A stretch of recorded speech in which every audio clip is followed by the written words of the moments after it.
Shri Hare Hare Hare Shri Hare Krishna Bhagavate Shri Siddhartha Bhagavate Shri Lord Christ Bhagavate Om Shri Hare Hare Hare Om Shri Hare Hare Hare.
Om.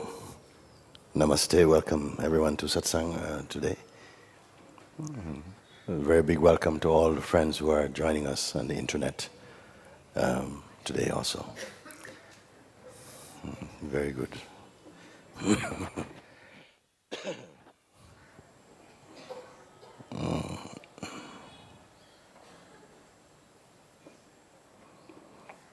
Good to know. Come.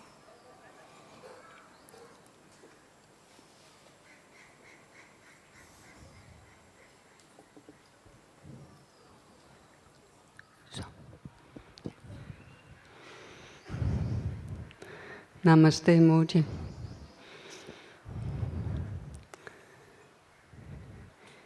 Can you help me opening to void? And void, it's not a philosophical question for me. It's really urgent and burning inside.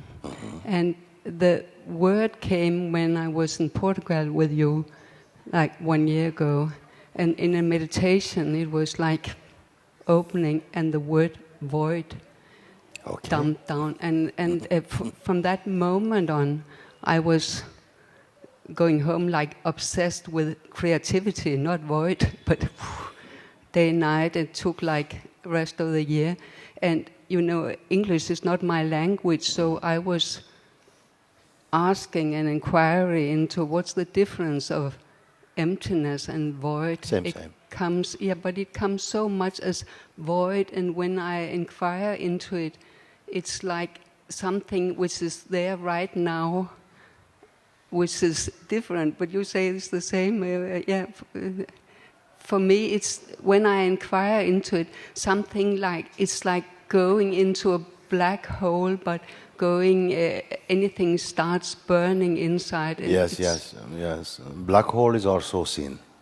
Yeah, it is. Black hole is also perceived. Black hole is not perceiving black hole. So, if even black hole is perceived, the very perceiving of it is not inside black hole. No. You see? Yes. Yes. Don't give it to the mind now, because the mind is going to say, oh, a black hole is seen. So that which sees black hole must be, you see, like that.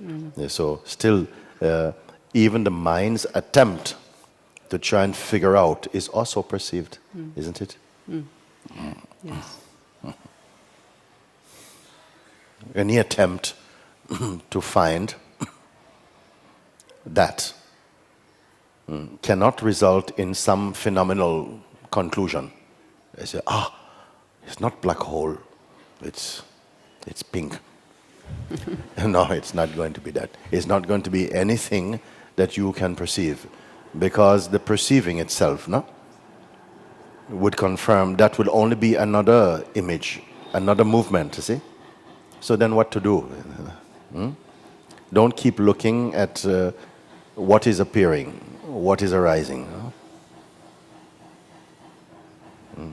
Diving into it. It is said that we were talking this morning, Shiva and myself, and we talked about that Shiva and Parvati. Parvati was restless, and so Shiva could not enjoy her company. So she could not meditate, and she was causing him trouble. So he asked her, please sit down, close your eyes. What do you see? And she say, I see lights. And go beyond light then. I see you. Go beyond the Shiva. And then she could not speak.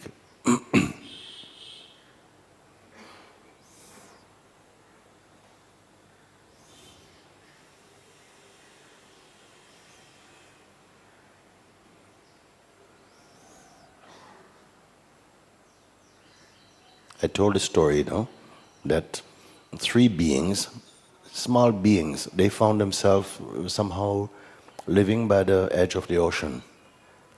Three small beings are there. They don't know where they come from, they don't know anything at all. But each day they would play. On the beach they're playing. So they're very happy doing their thing.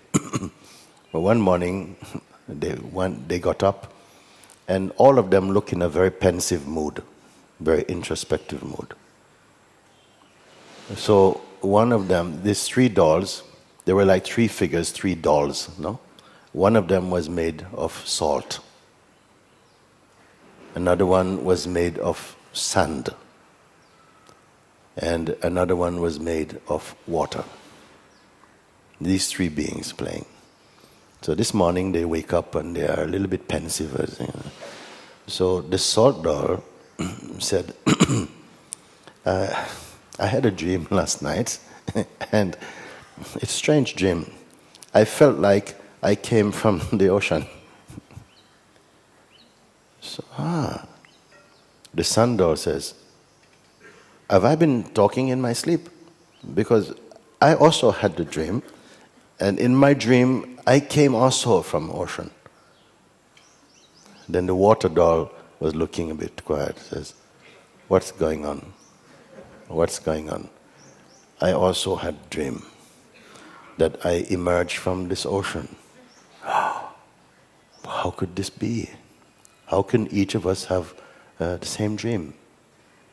Then they start speculating, I feel I'm most like the ocean. You see? Look, I'm salt, taste salt. The sun doll says, but what are you saying? You look, we are playing every day on the beach, and look, I am made of sand, I am most like this. And then the water doll says, well, of course, I will be the winner if we play this game, because look, it's all ocean, all water. So they started to speculate and philosophize, who is most like the ocean? Yeah, this is a good game. But they said, but we have to try it out. We cannot just speculate. We must actually find out. How are we going to find out? Who is going to go first? So the water doll says, I don't mind to go first. She had wings also. So they She said, I will go first. And they sat and they said, okay, we wait for you to find out what you find out. And so this water doll flew very high over the ocean and then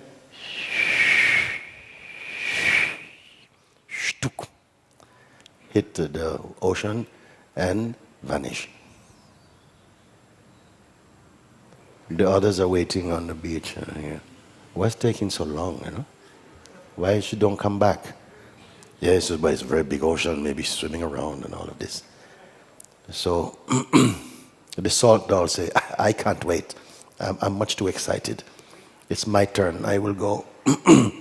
So she started to walk out into the water. And she had on a jacket and a hat also. Everything made of salt. As she walked into the ocean, each part that touched the water disappeared. Going out more and more, then the legs disappear. Then up to here, everything disappear. Then up to here, everything disappear. Finally, only little hat floating for a few seconds, and it's also gone. The sand doll is sitting waiting. So why did it take so long? I thought it was going to be a fun game. So all day waiting, waiting for the others to come back. Nobody come back. And then somehow it was getting late. And the moon starts to rise. And she fell asleep on the sand waiting. And the moon came up. And the waters rise. And the waves are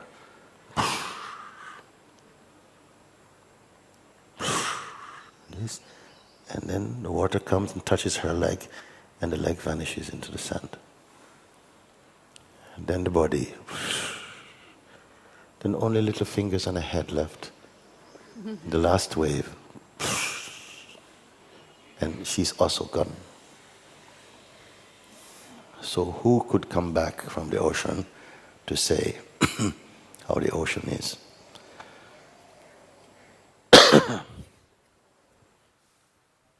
Nice story? Very nice. Or scary story?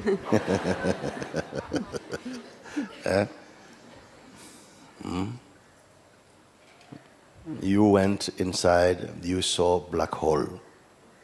You call it the void. I saw the void. But I said the void also is seen. By what is it seen? That which perceives the void, can that also be seen? Meaning, does it have a form or a shape? Is it tangible? Can it be perceived? You must find out now also. The answer is now. Are you there in the void, looking around as a woman, meditator, looking around, or what? Would it not be even the one who is seeing the void? What is it? Is it a form? Is it a person? Who is seeing the void?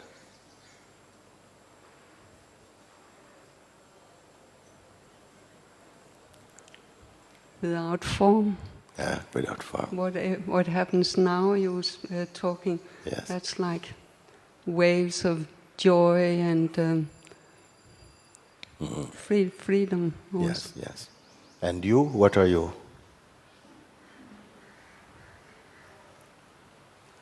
Seeing this. Yes.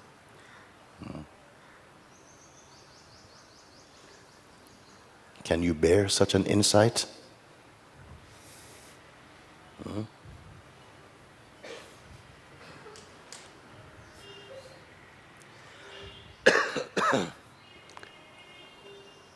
What I feel, why I come here, when I start coming here, I ask myself in the beginning, why year after year, but only sitting for a moment. There is such a knowing that it's for this love and like endless love, and that can be. Yes. Yes, that's what. This I love feel. and this emptiness is a beautiful combination, isn't it?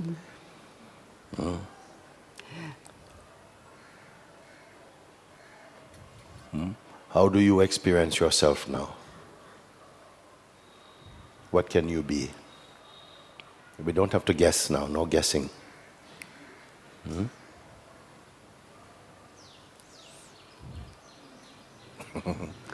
Like waves and waves and waves, like... Are seen.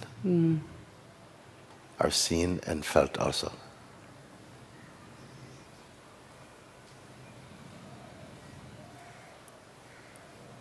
What perceives them?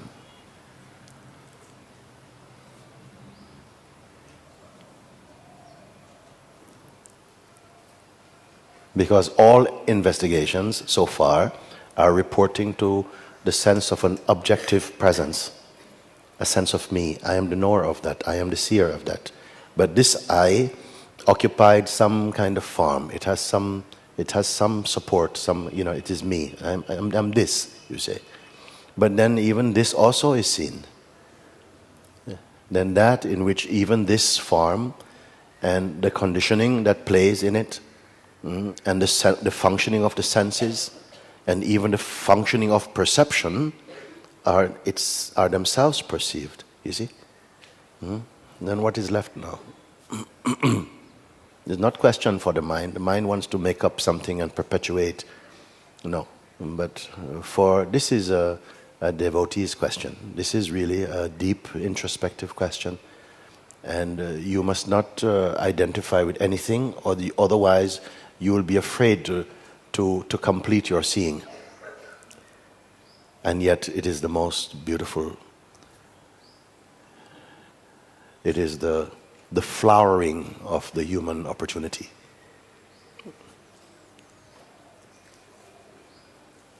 You know you are. Instinctively we know we are. But as what are we? For a while we take ourselves mostly to be the body and the conditioning that is playing inside the body, and it seems to be enough to transact in the world on the basis of this identity. But for some beings, many here, it was not enough. Something is compelling you to go more deeply, to go under the surface of the consciousness, to go more deeply in, and it has brought you to this place now, you see? Or to this space, you can say. And in this space is something introspects and finds that the most subtle things even, the gross things are easy to see. The gross things, meaning the sky and the clouds and the walls and the people and the cities and the books and all this is seen.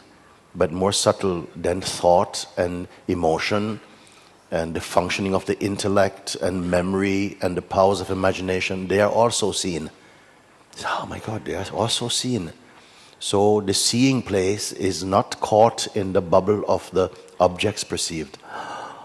And I find that I cannot be in a box. What is here is not inside a box.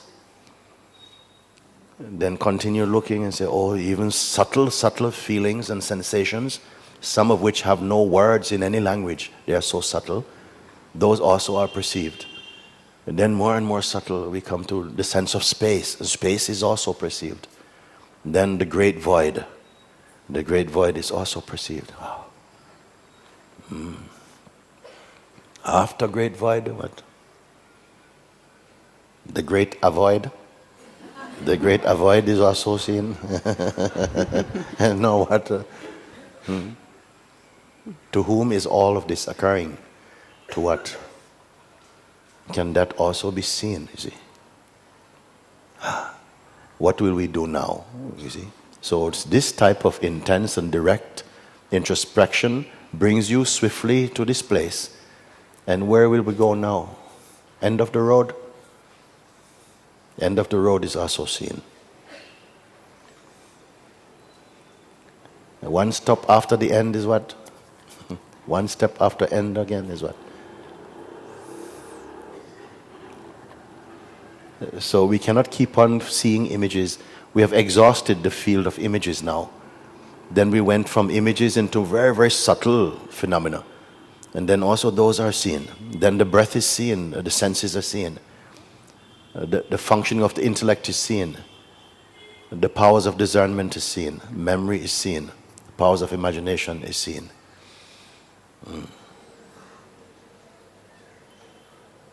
Who can refute? That which is perceiving everything else, that which sees everything, can that also be seen? And if it can, then by what is it seen? I don't have any more questions for you. Address this question now, you see. And I don't have to send you away to any library for this answer. Okay?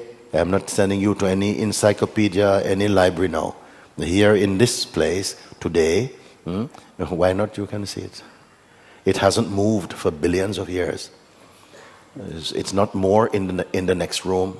It's not in the temple more than here. This is the temple. It loves this temple. Then what is it then? Then almost any answer you give, I'm going to have to throw away. Unless your answer is completely pregnant with the power of that, then it will somehow have a different feeling. So any answers will merely be another kind of concept also. Then that will also be seen. Let's not keep going around now. Going aroundness is seen.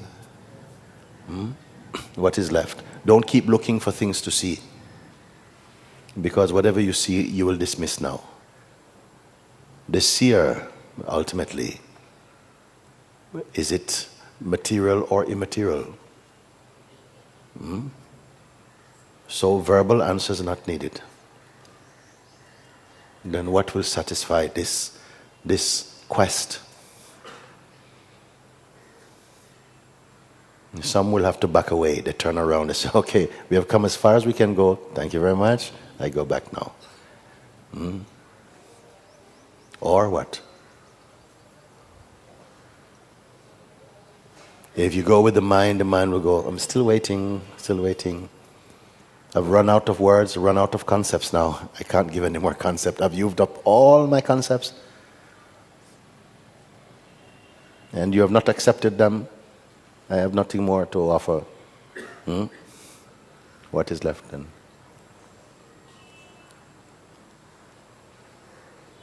Are you not there?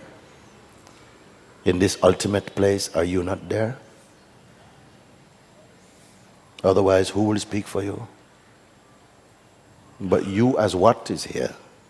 You as what is here? It is with questions just like this,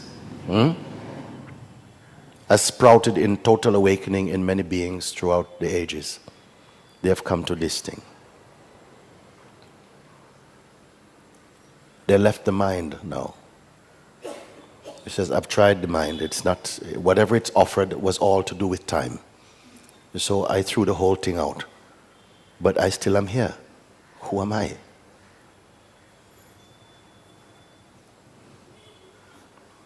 And don't just wonder, I wonder. No. It's more than thinking. It wants nothing. It wants nothing. It lacks nothing. It's in need of nothing. Such things as the time of future and past and present has no meaning for it at all. And night and day does not occur to it. Male and female has nothing to do with it. The forms of the gods, it's long surpassed. Can you bear your own total seeing?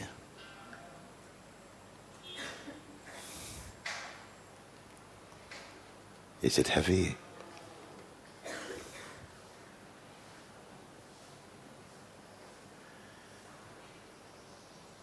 You have provoked this question, no? What now? What now is also seen. What's next is also seen. Where will the interest come from?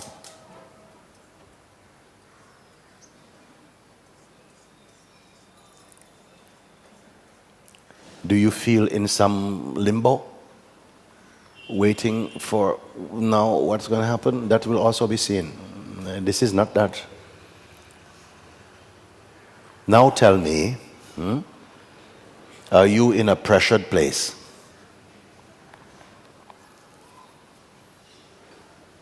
Do you wish you have not come here?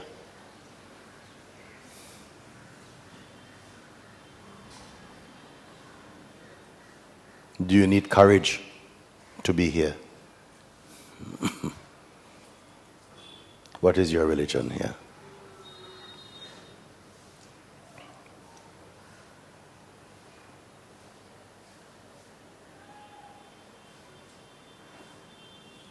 Are you experiencing philosophical satisfaction?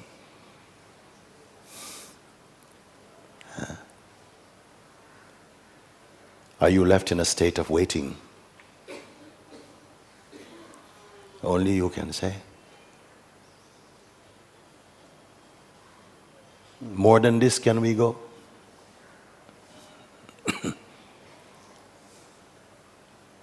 If there's more than this, it's also perceived. What can be more? More than what?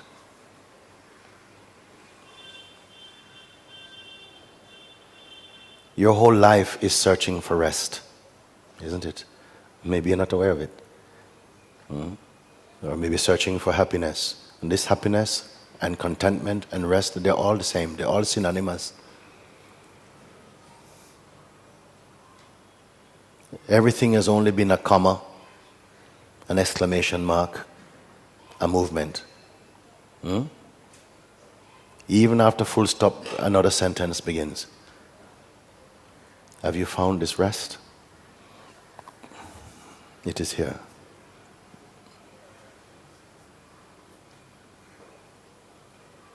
You must speak now, you see. Because if you step away from this opportunity, forces are going to work to keep your attention back into the mundane again. And you may even feel relieved to return to the vicinity of the movement.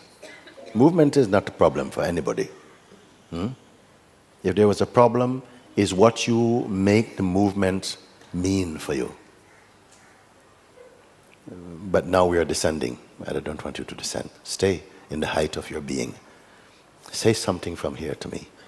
Because from here you can only speak the truth. Say something from yourself.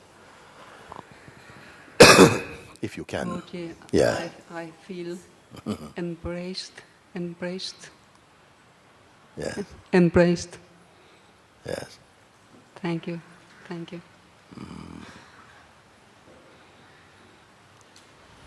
But to be embraced, you must be something. Isn't it? Huh? To be embraced, you must be something, isn't it? Something is feeling a bit hot. It wants to go away now. You know? So beyond embrace, even. Embrace, very nice. Yeah. Even embraced by God. Oh, very nice.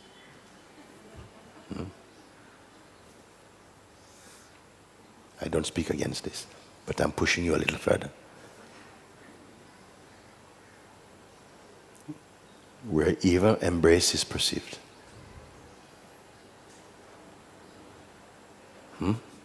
For some beings, this will be an uncomfortable moment, no? Yeah, because usually we are satisfied with what the mind brings. Mind says 3, 4, 7, 32. Thank you, good. But here he is not bringing anything that can satisfy. If your search is genuine. But something is open enough here in that body. It's brought the introspection to this point. Then I want to see, are you going to turn back now? Don't pick up any identity now.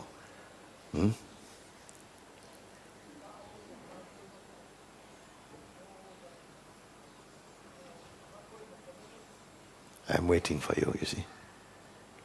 Waiting but not waiting.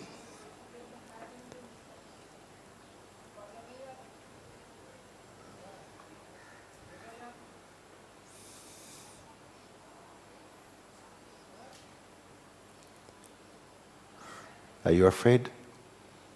No, I'm not afraid. That's right. I feel everything is moving and movement, and I know that's perceived also. Yes. But yeah, Yes. and there's Yes. You being. don't need to be anything. Remember this? You don't need to be anything. You don't need a shape, or do you? No. No. You see? Shape is there, fine. Energy in the shape, fine. Consciousness in the shape, fine. But it's not a need at this point of seeing, isn't it? The body has helped you, in fact. Yeah, to have the experience of this, in fact. To have a conscious experience of this. Okay. Yeah. Thank you very much, Muji. Okay. I love you. I love you too. Wait, you come. You, yes.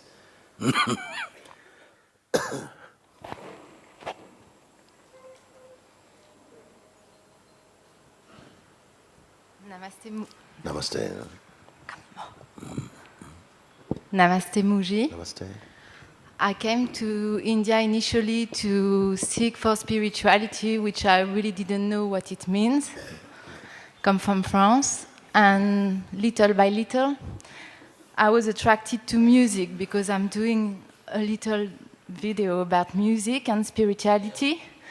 And I was very glad to meet you because I would like, if you can, tell me if you see a link between music and spirituality in the deep sense of it. Yes, I mean, you're okay. Yeah. Can you see we stepped down a little bit and something? It's okay. But a quick answer, yes, because in fact, it is one of the voices of the self. Music is one of the voices of the self. When I say voice, I don't mean only the voice like this. It means the expression that arises from this. When it is touched in the deep, actually, very often it wants to arise in expression, either through poetry, anything creative, it wants to create as well. But let that be secondary. Primary must you let your soul be that music. Let the soul become that music. You stay in that which you are discovering. Don't worry about what it will produce now. You be completely absorbed in that. Don't be afraid, be absorbed in it.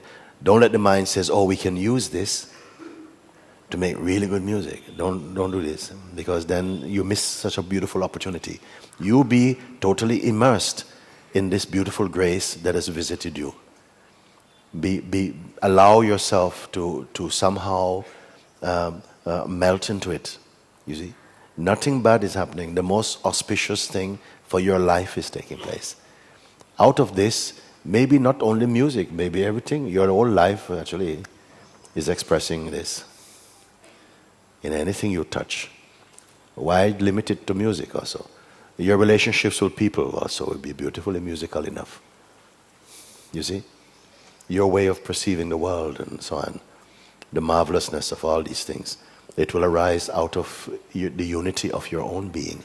So don't stop with anything, you see, because sometimes as you begin to fall inside your own ocean, you see, already some gifts are coming, some things are coming. You say hello to someone, you touch them in the back or something, and they say, my God, the pain is gone.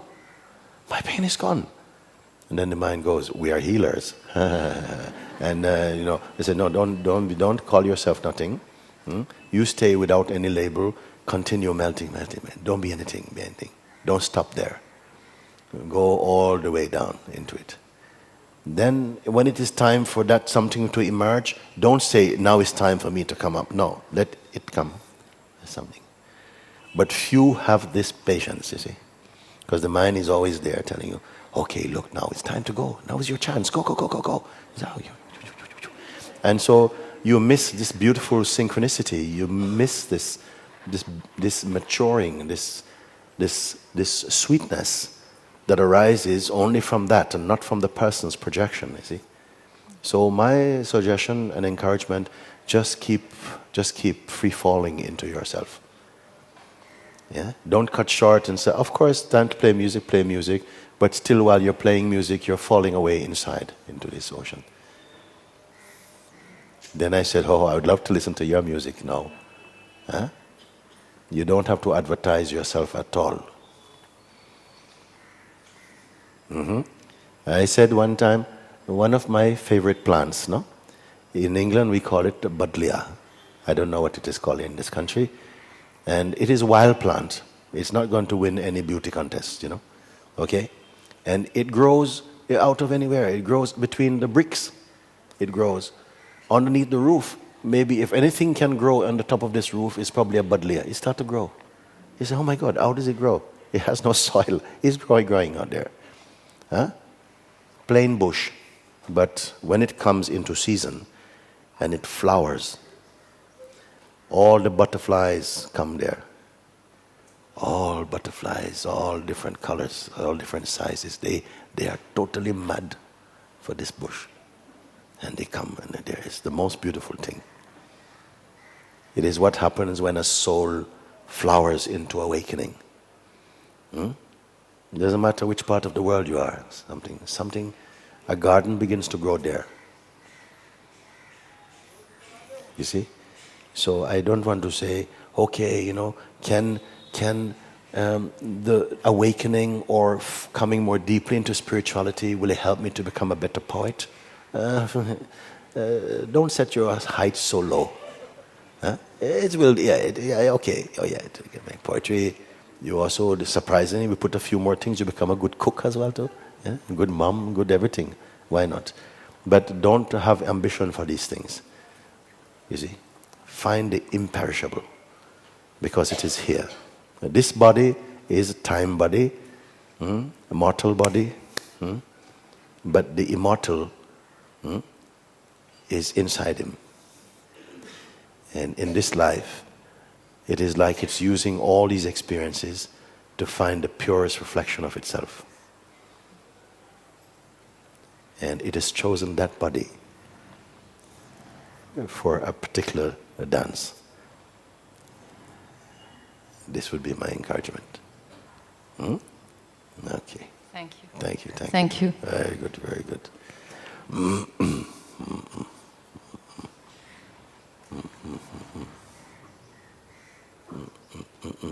You come for me.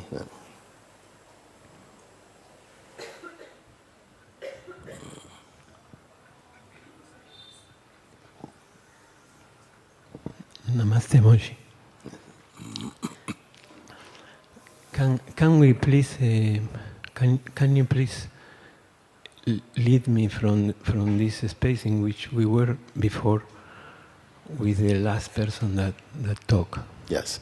So the space we were before has not changed for me.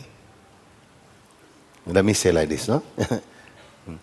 It has not changed for me because we have a conversation about music or about politics, or we are playing some football, or somebody steal my wallet.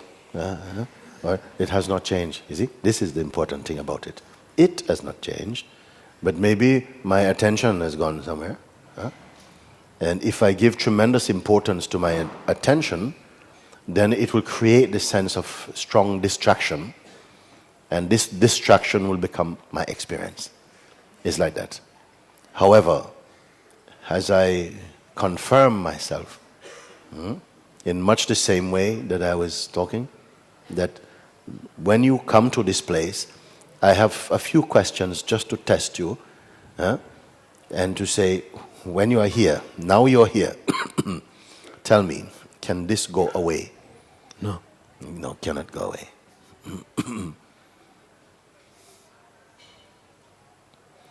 And then tomorrow I ask you again. I see you sweating. I said, you still here? No. But you said it can't go away. It can go away. It cannot go away.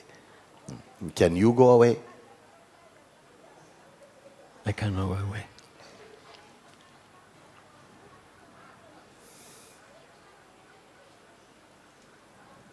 It's finished then.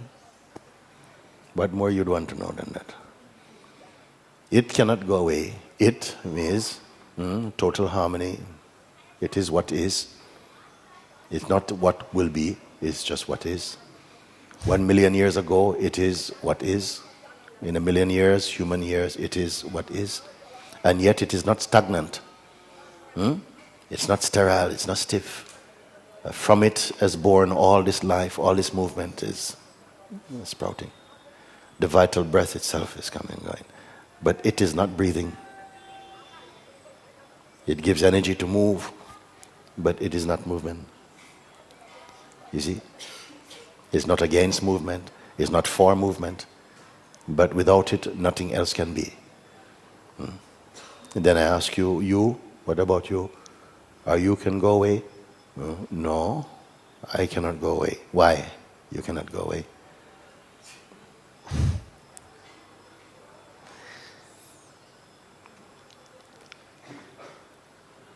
Come here. If you're not confusing your attention, which can go away, and if you understand that I am the weakness of attention, attention moves about, but you know what, it is okay, because I know clearly I am not moving about. When I am not moving about, in fact, attention won't be moving about either. Yeah. Isn't it? Yeah. It's a funny little one. When I am not moving, attention is not moving. In fact, nothing is moving. Not easy to explain, but beautiful to experience. Then you can say moving but not moving. And the one inside the experience knows what you're speaking. The one who doesn't understand says, this man is speaking foolishness. He's saying he's eating but not eating. What a foolish thing to say. So you will not say these things, because without the experience people cannot understand. Their minds are too linear. The mind is too limited, too over-cultured, and too much over-culture turn you stupid. There has to be flexibility, fresh mind, dynamic mind that can move. A dynamic mind, no mind, never mind, same thing. You see? So something here is so totally alive. But nobody can control him. But he doesn't need controlling. Unless it wishes to experience control, then control comes. Who is going to understand this thing? This is why I say, I don't teach. I don't want to teach it. You go crazy if I teach you.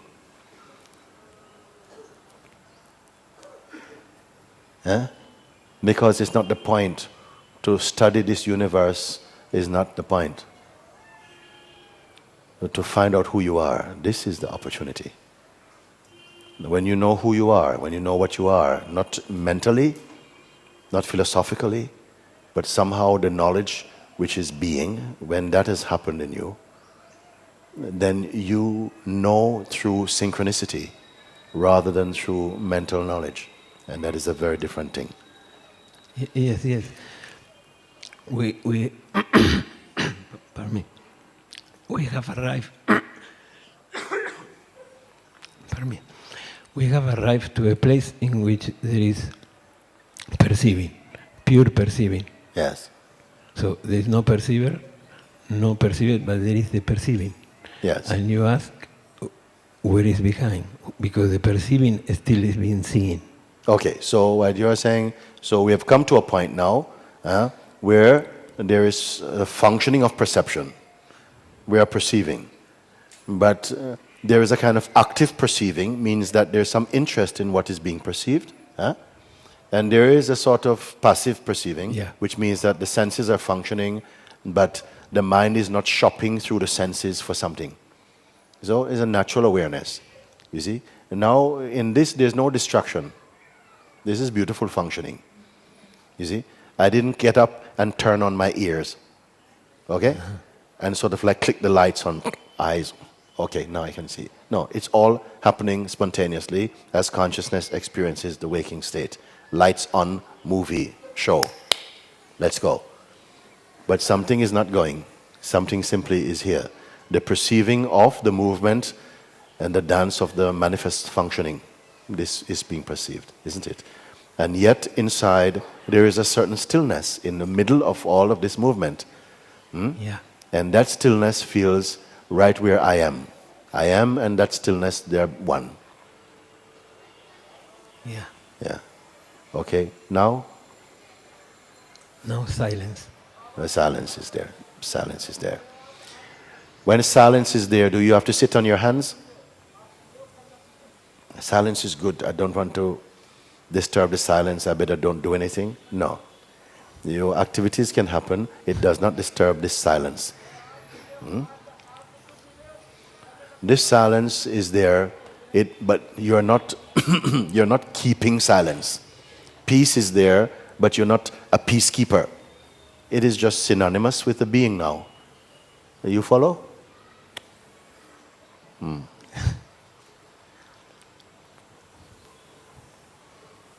So even if you have a discussion somehow in this realm, and someone is arguing, so inside total serenity. Is possible or not? Yes, yes. Isn't it? Inside total serenity. Yeah. Yeah, yes.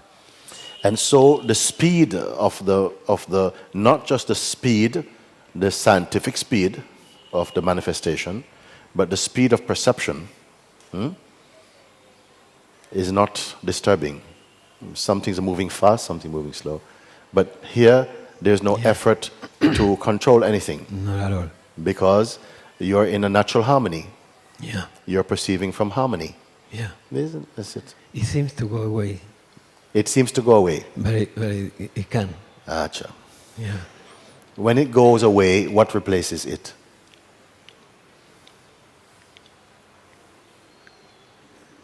From somewhere it feels like a kind of forgetfulness.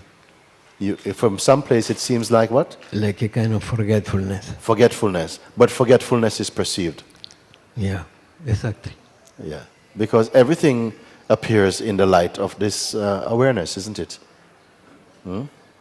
Look, if you want something different, if you want to have some kind of special effects and stuff like this, that is another thing. Yeah? I don't mind about that.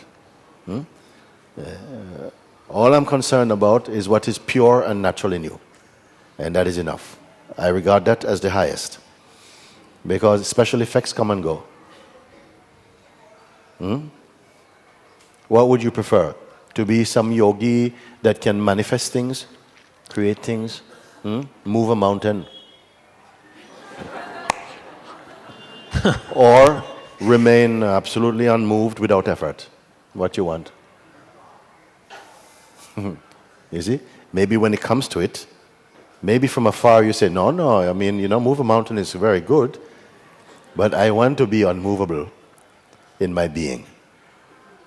And then we say, okay, we are actually going to do it now. Okay? So you don't want the mountain moving. Okay? Just a moment. I kind of like that. Can I have both? Is it? You have to see. Anyway, that was just a bit of fun. Thank you so much. Yeah, but you got my point about it. Yes. Yes, even the sense something is forgotten, don't believe that too much. Because if you believe it, you impart power into that, and you believe it into existence, and it becomes another force that you now have to take on. Yeah. This is how you are creating, in a way, your own private world. Yeah. But if you see that, wait a minute, there's a sense that something has been lost, but that's only a sensation, because there's witnessing of the sense of being lost. So that's not lost. I stay here. Like this is somehow sharpening your Dharma eye, you can say.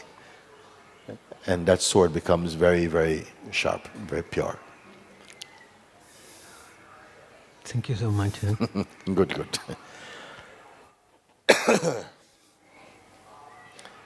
I need a true question somehow. Somebody will come with this. And not a domestic question. Something strong. Okay, you come.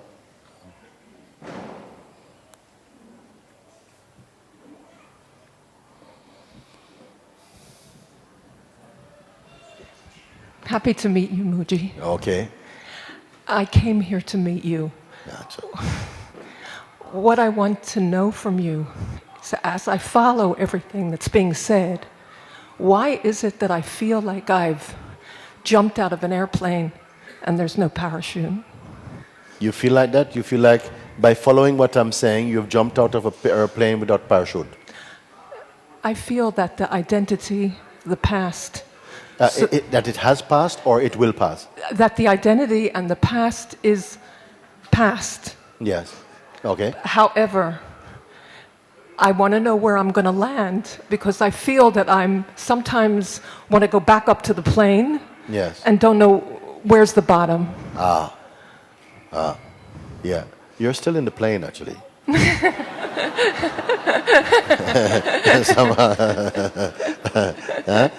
Because somehow, Okay. yes.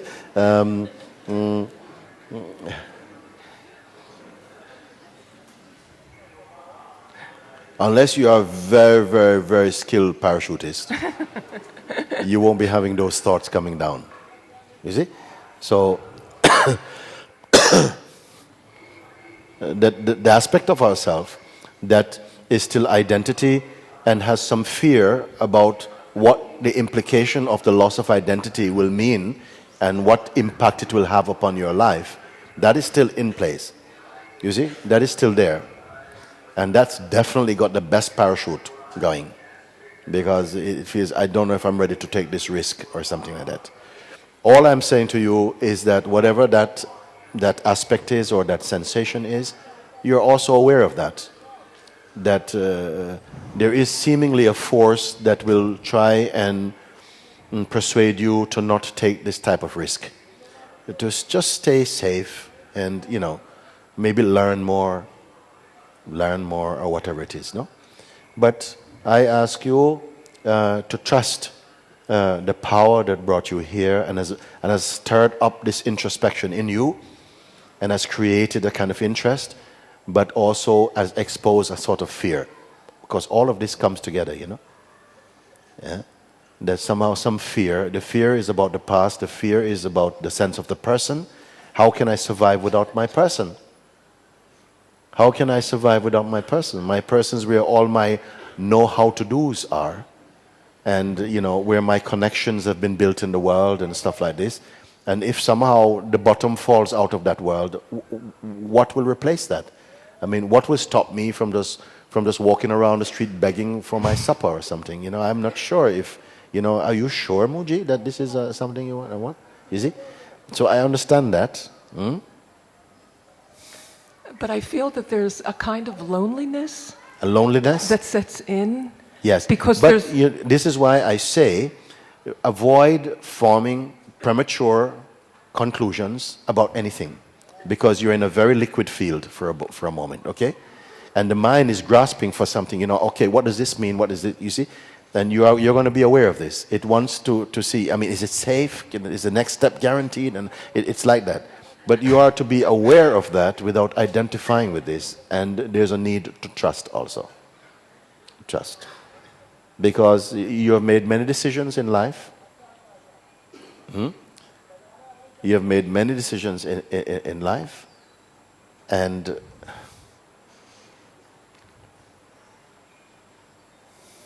sometimes you have to take a sort of risk in things. And often when you take a risk, you find that there was more space than before you said yes to going.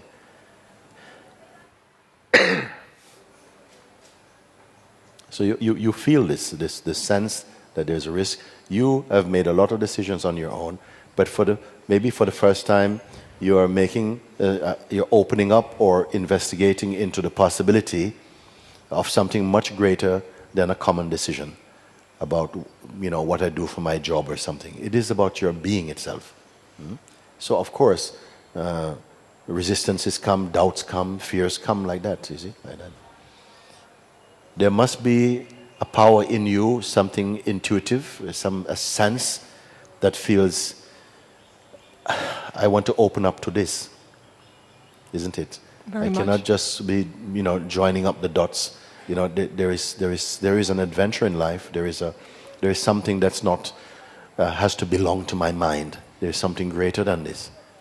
And that some movement must be happening from that space in you. You cannot just come dry as just a mind and take this jump. You will not do it, actually. It must be some voice, something has already touched you in some place to say, come a little bit more in. Come a little bit more in. Don't be afraid. I am with you. Because there's a great prayer in the Bible, I think one of the Psalms, yea, though I walk through the valley of the shadows of death, I will fear no evil, because I know that you are with me. Some power is with you. And work with this. Trust in this. You see? Because the mind will always tell you, you're taking a risk, you're going to lose this, you're going to spend the rest of your life alone, and okay, you're going to be Miss Buddha. Who's going to marry Miss Buddha? Who wants to have it? And oh my God, okay. I'm coming back home. If you listen to this type of chatter, that comes out of the fear, and you empower this voice, and it will try and put you off. But somehow this voice is part of this game, a voice that you must transcend. As I said before, it seems as though consciousness creates the sense of a problem in order to have the experience of transcending it. Does all this life have to be? Well, perhaps not. But why not?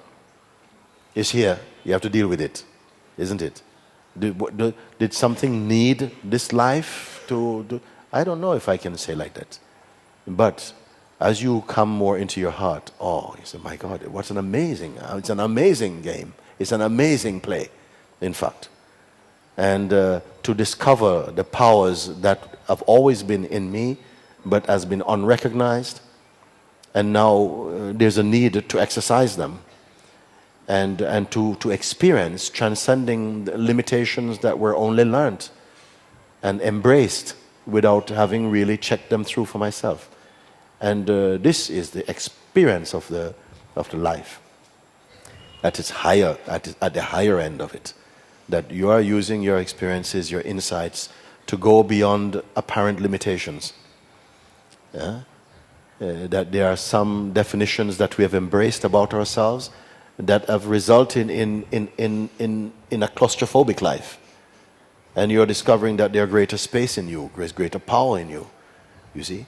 And where will it stop? Where does it stop? Does something goes, enough, you cannot grow anymore?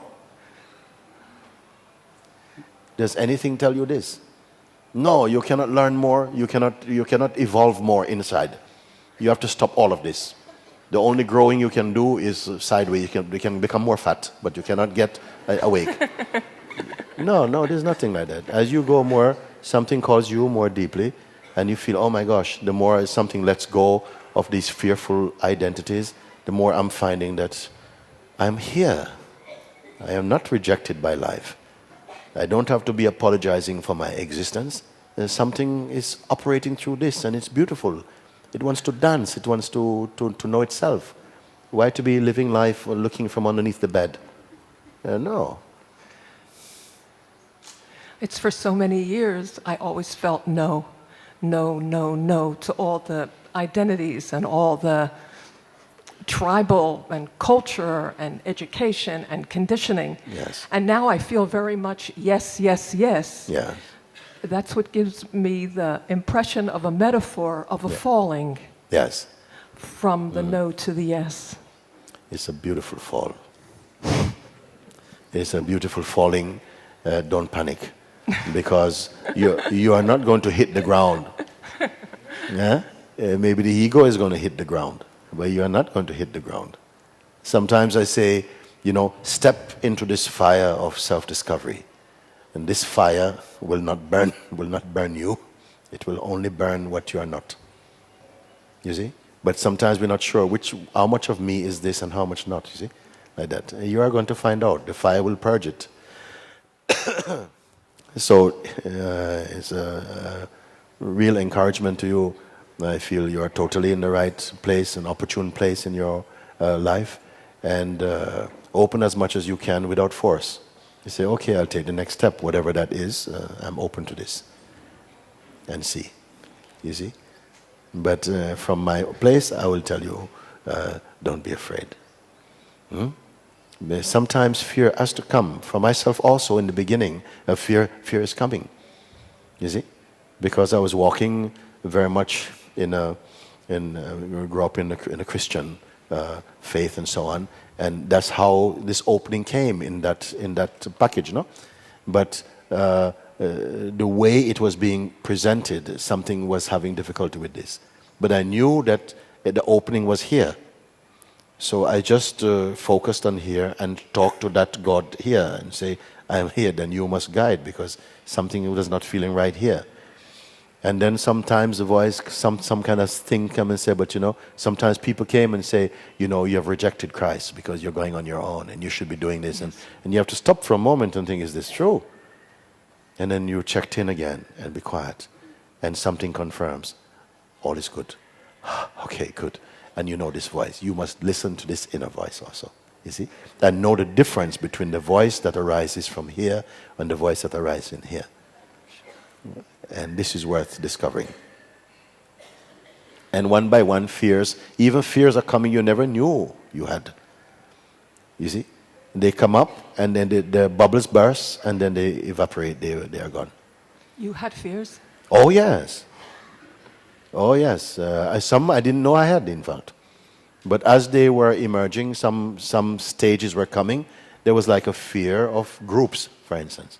So like, you're going to get sucked into a group, into this group mentality, and then somehow you lose a sense of individuality. That felt like, my gosh, okay, but if you want me to do this, yes, okay. But that did not happen. But it was important for me to say, yes, okay. If it is God's will, I'm open to it. One time in my town, opposite the Brixton tube station, which is one of the very busy tube stations in London. Opposite is a body shop on this side, on the main street.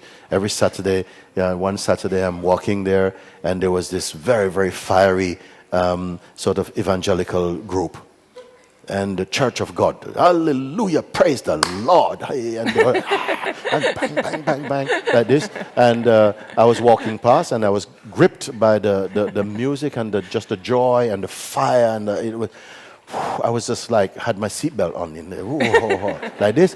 I was very pulled there, and then something came in me, maybe this is what God wants me to do here, to join in the middle of my town, where until now I was a very cool guy and everything like this, that sort of stuff, And I had to pick up that tambourine and hallelujah, praise. And I said, well, if you want me to do this, you have to put that inside here to do that. I'm ready for it, if I have to make a stand for this. And then somehow, that didn't happen. I was a bit happy, but I was ready for that. And that is the point, that something felt, I'm ready for that. I'm not backing down, because my fears are saying, haha, now today, people are going to laugh at you. They're going to this and say, okay, but if it's for God, I don't mind. They can laugh at me. Something that's like this. So you come to little points. And I encourage you, don't be afraid. This is not here to create shame in you or something. This is all from the mind. The fears are coming from the mind, and they're not coming from the self. Like this. So don't be afraid. Very good. Who is there? This one? You come for me again. Oh yeah, one moment. You can come, but I'll take you first, as I said. No? Hi, Muji. Hi. Thank you for your guidance. Very good.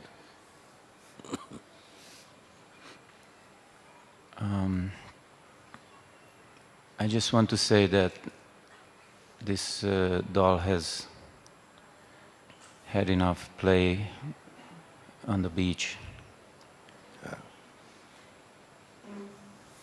And I am here to go all the way. And it seems like I follow your guidance almost like all the way back. but there is a nagging feeling that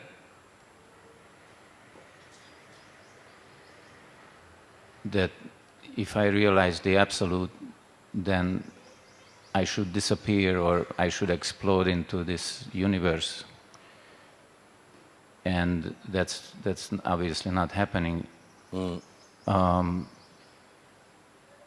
is still this point of view that I carry around,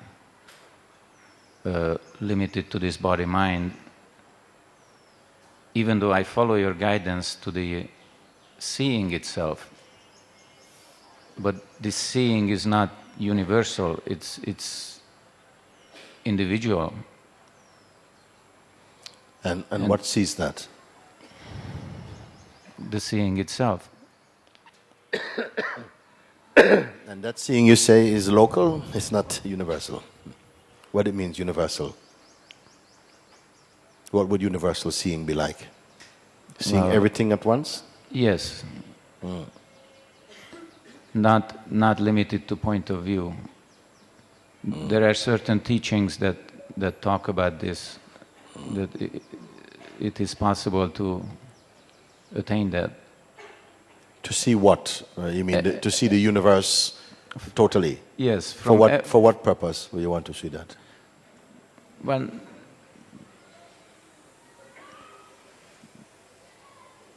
to be able to identify with the Absolute. To identify with the Absolute is not the Absolute. To identify with the Absolute is not the Absolute. Well, this is where I'm having the problem. Yes.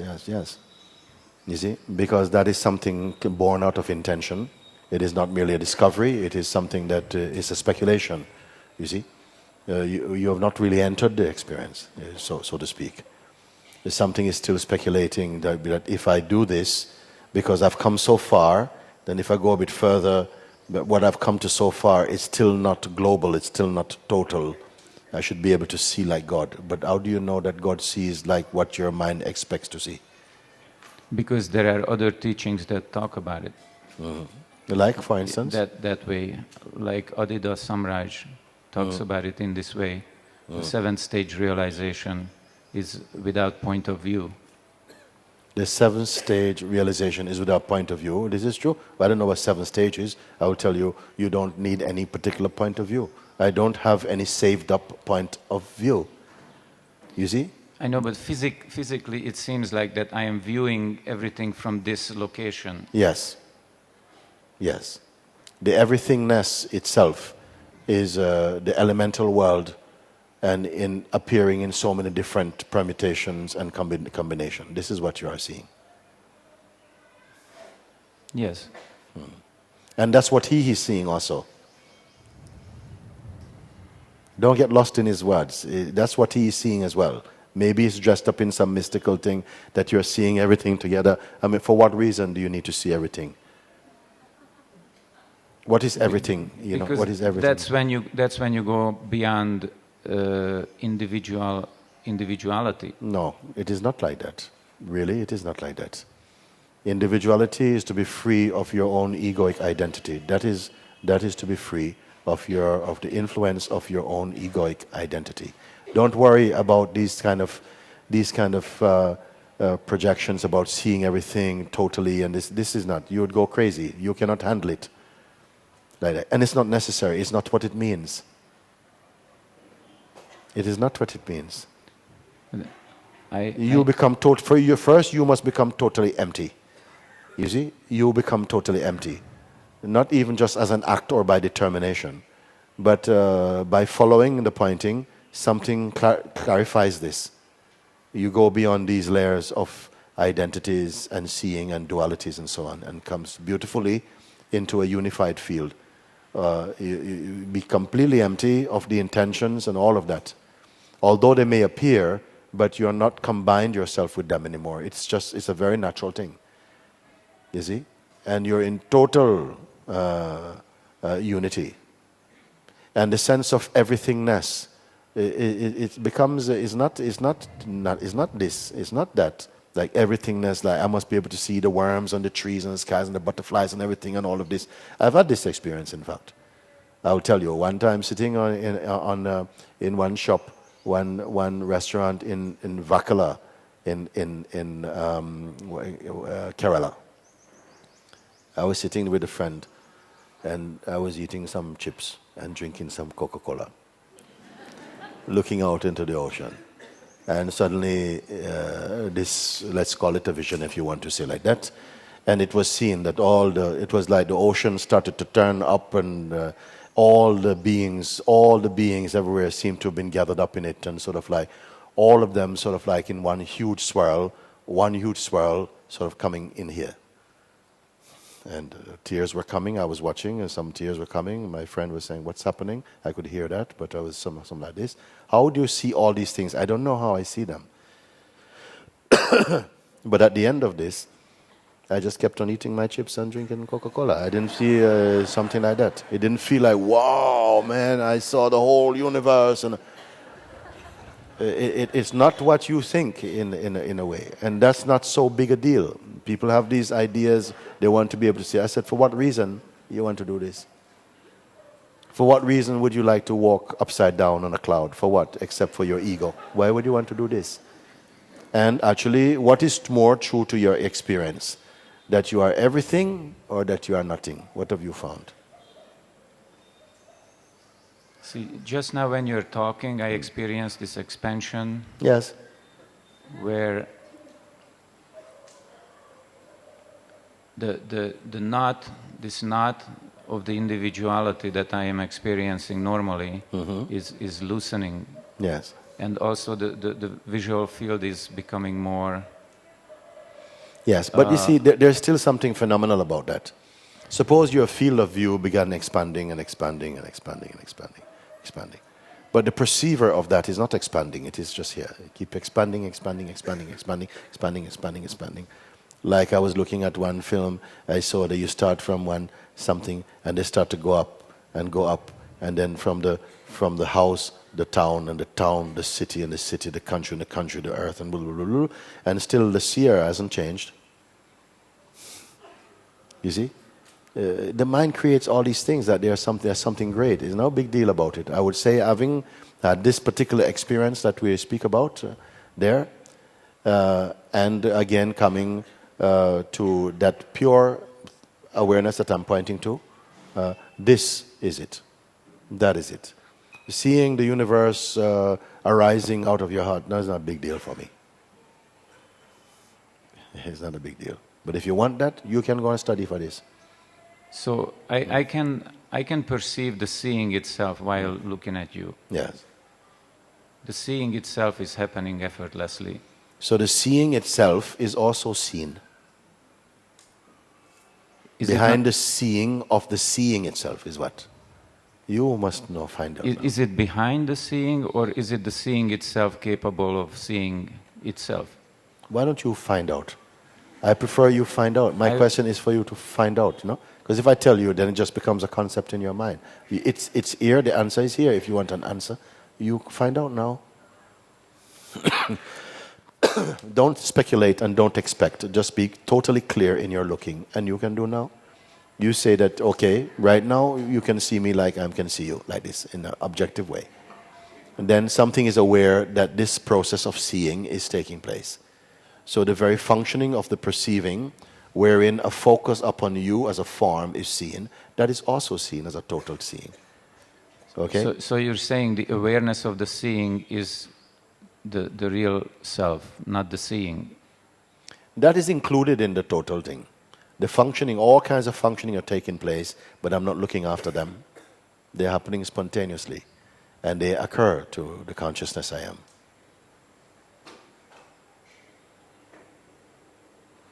It's very stable here. I follow you up to that point. Is that enough?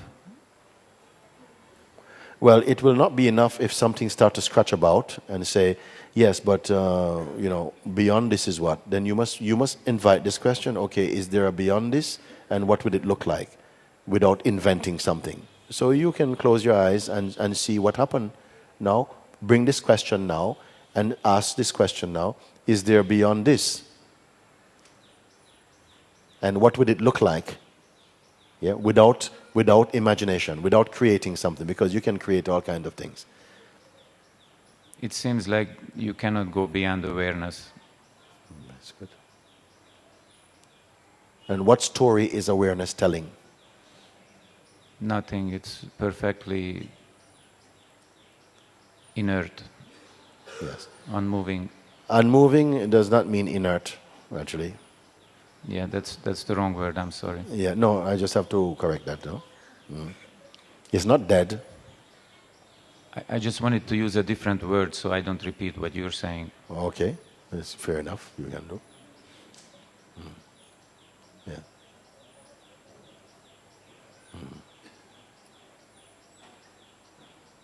Stand, digest your seeing. Don't let the mind keep putting things and picking up, because in a way it is trying to avoid. I can put it like that. It seems like it's trying to avoid to be immersed in this, because it's almost as though the rule of duality will diminish. Duality can still be there, but the rule of it will somehow have to prostrate itself to that higher seeing, and something seems to resist that opportunity. And then there's awareness of the sense of resistance. Now, how much importance is going to be given to that resistance will come from you or not. Well, actually, what brought this question on is the story about the dolls. And in the story, the dolls disappear. Yes. And I haven't disappeared yet. They disappear as dolls. They remain as ocean. It's not that this body is going to disappear. It's a metaphor, no? It's an inside job. It's not that somehow you realize yourself and physically combust.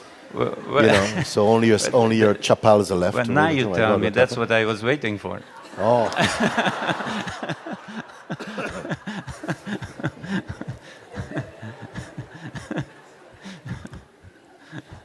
If this is what happened to an awakened being, who would be there to pass on the experience? Yeah. Well, they actually say that you can't survive enlightenment more than 21 days after enlightenment. Did that one survive? The one who said that? Yes.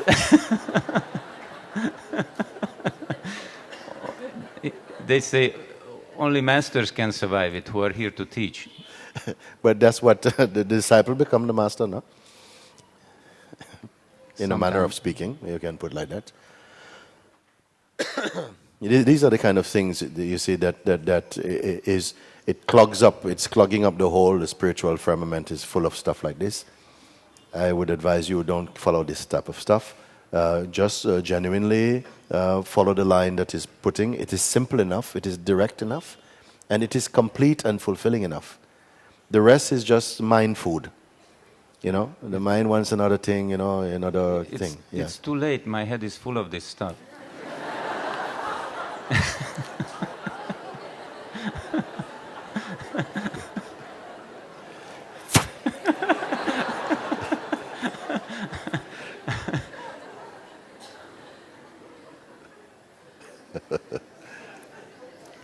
I'm not afraid anymore, even to disappear.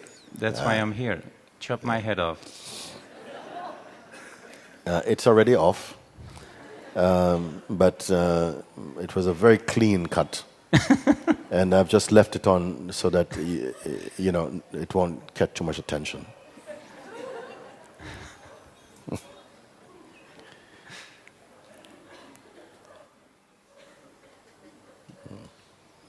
Thank you, Muji. Okay.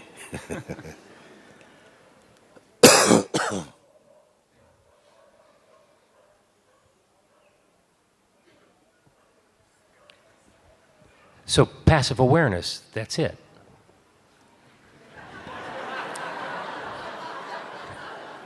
I like the way Satsang is going today a bit more. It's time for some one-liners, and passive awareness, is that it?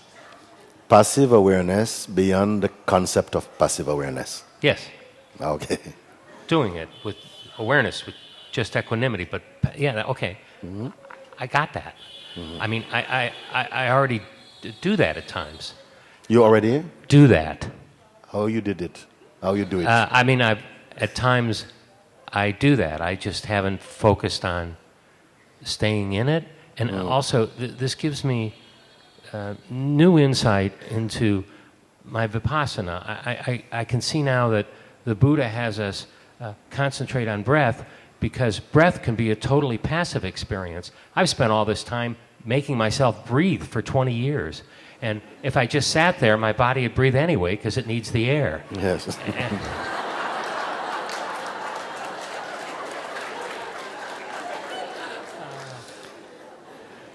So I think I got something, you know. I mean, Yes, I yes. know, but you can do that all the time. Do what? Be in passive awareness. No, No. nobody could do it. Not even the Buddha could do it. If there's an entity to do it, it cannot be done. It cannot be done. This is why I want to ask you, how did you survive the inquiry? You see, because nobody can do it. It doesn't take a doer.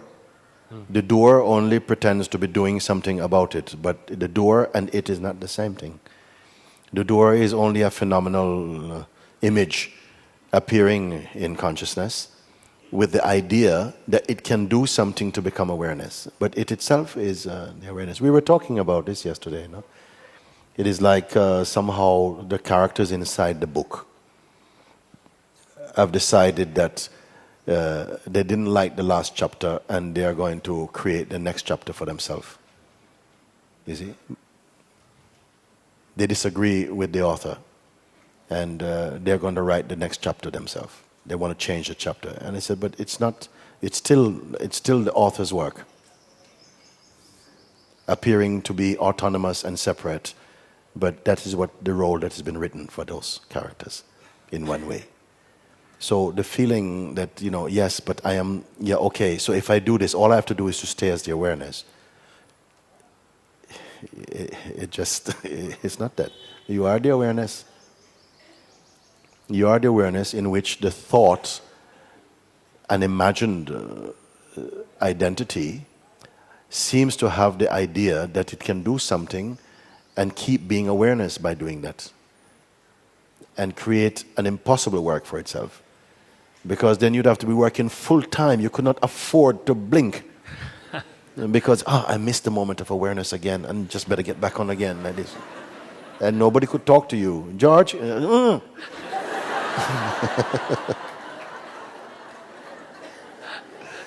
have to start all over again. 1, 2, 3. No, it cannot be done. So you discover that actually this idea of the self doing something to be so skilled, because the mind is imagining that some, like a liberated being, is just developed such tremendous concentration that they are just always there. They can even cut some bread and be there. And fry something and something. Pay the bill but still be there, no? No, it's not like that at all. Whatever, just as I gave the example, if you had flu for 2 weeks, everything you are doing is in the flu state. You don't have to say, okay, I must do this in the flu state. No, everything is happening in the flu state. Whether you're cooking or having a shower or sending emails, everything is inside the flu state. In the same way, you don't have to say, okay, I'm in the flu state. No, you're in the flu state. In the same way, everything is taking place in awareness. You see? And perceived in awareness. But awareness is not deliberately perceiving anything. It's only true. You got it or not? Could you say awareness is not deliberately perceiving anything? No. I don't. That Only through the kind of what I would call the dynamic consciousness. You see?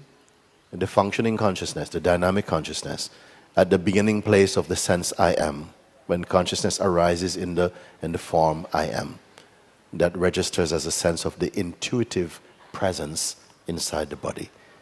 Therein begins the function of duality and the sense of this and thatness. But the highest point inside that functioning is the place where there's perceiving of the functioning, but that the functioning is impermanent by nature, but the perceiver somehow is permanent in comparison to what it witnesses. But ultimately, that perceiver, at the closing of the waking state, also gets liquidated, no? Because it's not there in the deep sleep. So I say the I amness is the deity of the waking state. The I amness is the what?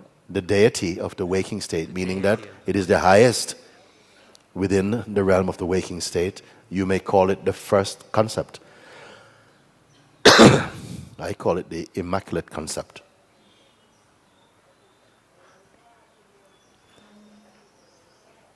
Or the immaculate conception, you can put it.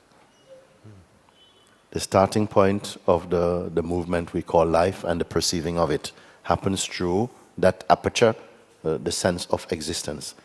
That is the manifest expression arising from the Absolute, but the Absolute loses nothing in that portrayal as the feeling of existence. Sometimes I would say that the sense I am is the child of the Absolute, through which dualistic functioning and perception can occur. But the DNA of all these variations of activity in the manifest world, the DNA is that pure consciousness. Everything arises from that root consciousness. And the functioning of that consciousness itself is perceived. I'm sorry I have to use these words for now. If I get better ones, I'll try and use them because I don't want to complicate things. But for you, I must express it like this for the moment. Thank you. Yes. But behind all of this, in my the experience of my being, I am not doing anything at all. I am here. I didn't refuse to do or choose to do. The activities arise spontaneously, and I don't find them disagreeable. The functioning of consciousness, which you call the waking state, or the play of dreams, I don't find anything objectionable about it. There's joy in this also. The highest joy arising out of that total understanding, which is even beyond conviction, in fact. Because to be convinced will mean one thing being convinced about another. So more true than that is that oneself is this. It's not a belief. It is an intuitive insight somehow. But these things, I don't talk about them because I'm very cautious that the mind just doesn't turn it into another kind of philosophy, another just kind of things that we talk but haven't been actualized in experience.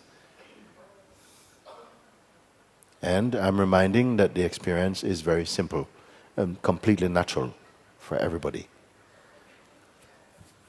I point you to the simplest and the most direct, so that there's less time to be confused. I point out those things that can appear as obstacles and to expose their non-existence when watched from no identity. From the place of emptiness or no identity, what is unreal cannot hide. It almost becomes fluorescent for you. But when you still have the touch of autonomy and pride and personal identity, then your language, the language of perception even, is confused. Your intuitive powers are a bit corrupted. They're not totally reliable. To be reliable, one must transcend the influence of the ego. That causes some distortion in perception and reduces the ability or the conviction that oneself is the self. That sounds like effort. No. Some effort is required in the beginning, but that effort takes you to no effort.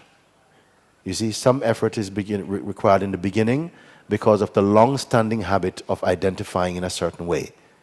Because the identity is there with what is untrue, some effort is there pointing out, because like a reflex, the attention goes back to the old regime of thinking and conditioning, you see. it's more faithful to that because it believes that's all I know. So in the beginning, it has to be energies going there to correct your perception and to keep bringing you back to a clear place of seeing. After a while, it becomes very natural for you. And thereafter, there's no exertion, there's no effort needed. Like if you have a car that hasn't run for a long time, the battery has become flat. You see? You may have to exert some effort to push start it a bit in the beginning. You try. Once it kicks up, you don't have to push anymore. Then everything is flowing by itself. But even when we are push starting, the push starting is also illusion. But it is a necessary illusion that has to be experienced before one goes beyond it.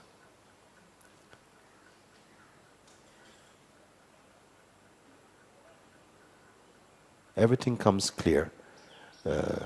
Much more happens automatically than happens by effort. What is important is that the correct understanding takes place. The rest becomes very easy. But if you use mostly mental understanding based upon the identity as being a person, it will be a torturous thing for you. The truth is too simple for the mind, actually, for the traditional use of mind. Because mind needs some object to work with, and if there isn't one, it will invent one.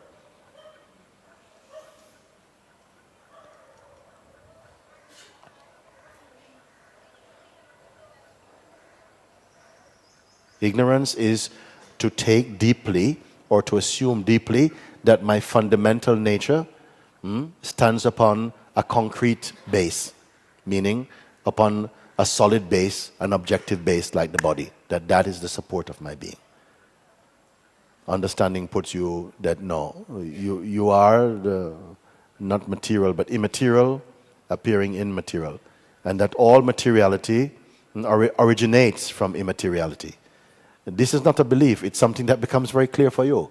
The most profound knowledge in the world cannot be learned in books.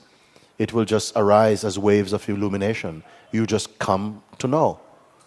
Because the knowledge is not, it's not developed, it's like unlocked. Unitive knowledge. Mental knowledge may be different. Maybe you have to study, something like that. I'm not talking about if you need to learn how to fix a car or something, you may have to go and study for that. But I'm talking about self-knowledge, knowledge of the self, which is the same as being the self. And that is mostly the unfolding of grace. And it is grace that ignites even the urge to search for truth.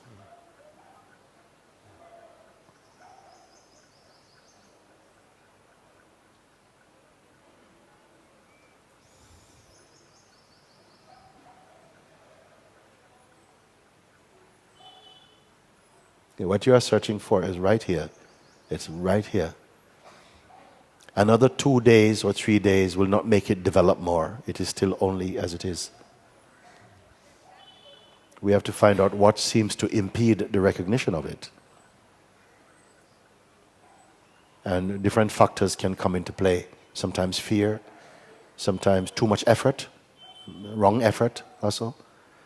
And what causes wrong effort to come, we can speculate about these things. But let's not waste time with that.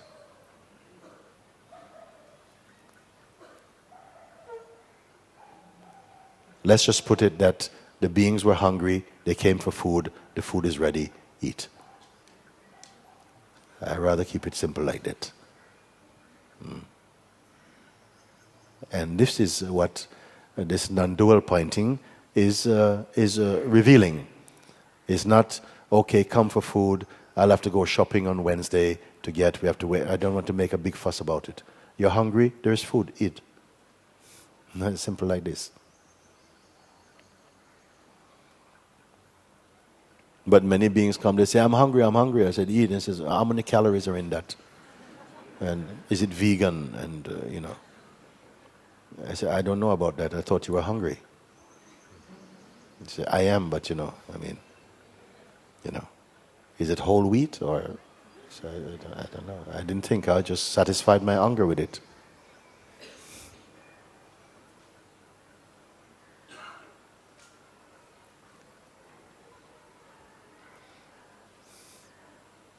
Different questions are coming. Some I call knowledge questions, which are necessary up to a point, and some are freedom questions.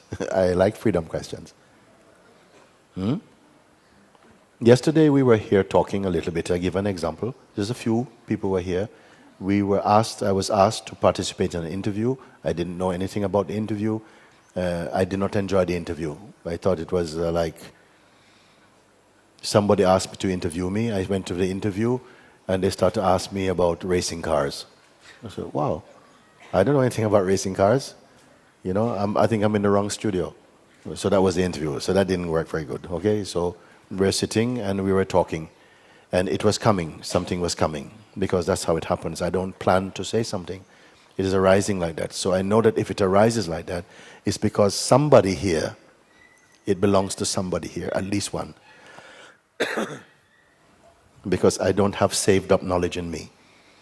So if it is in you something, an urge, that the consciousness has prepared you already, then it is prepared here and it just flows. That's what happened. We were talking and someone sitting at the front, she's here I'm sure, sitting at the front says, I need to come in here to see you. I said, okay, come. She came up here and I saw that she was sitting, I saw her state and she was bursting. She's bursting. And she said to me, I just need you to tell me what is left here.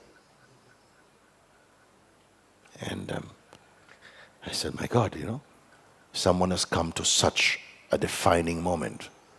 We're not asking about, you know, what do you think about Advaita, what do you think about consciousness, and no, is there anything left here?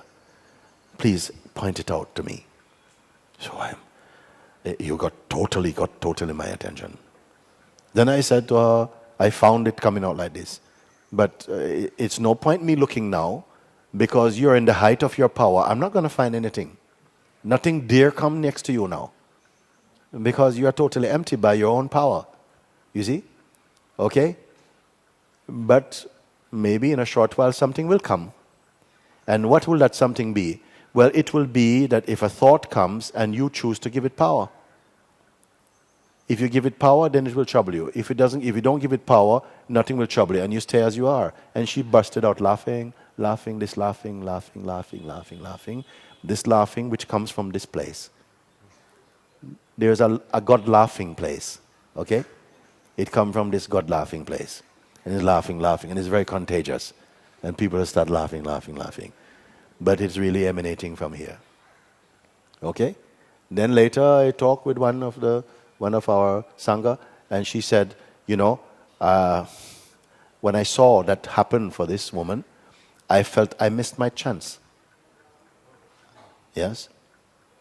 Why did it happen for her and we are 40 people sitting here? You see? Because very often you don't come with that. Maybe something has to bring you to a boiling point. It has to bring you to that point where, you know, you're 9 months pregnant and the contractions have started, basically. When I say you're giving birth to yourself, something happens and it's like, I got to know. And it's not just an emotional state. It was something like, you know, like this. Now, I can't induce that. I can midwife it. I can't induce it. Something comes and it says, I need to know. And I see that this is not merely a mental speculation thing.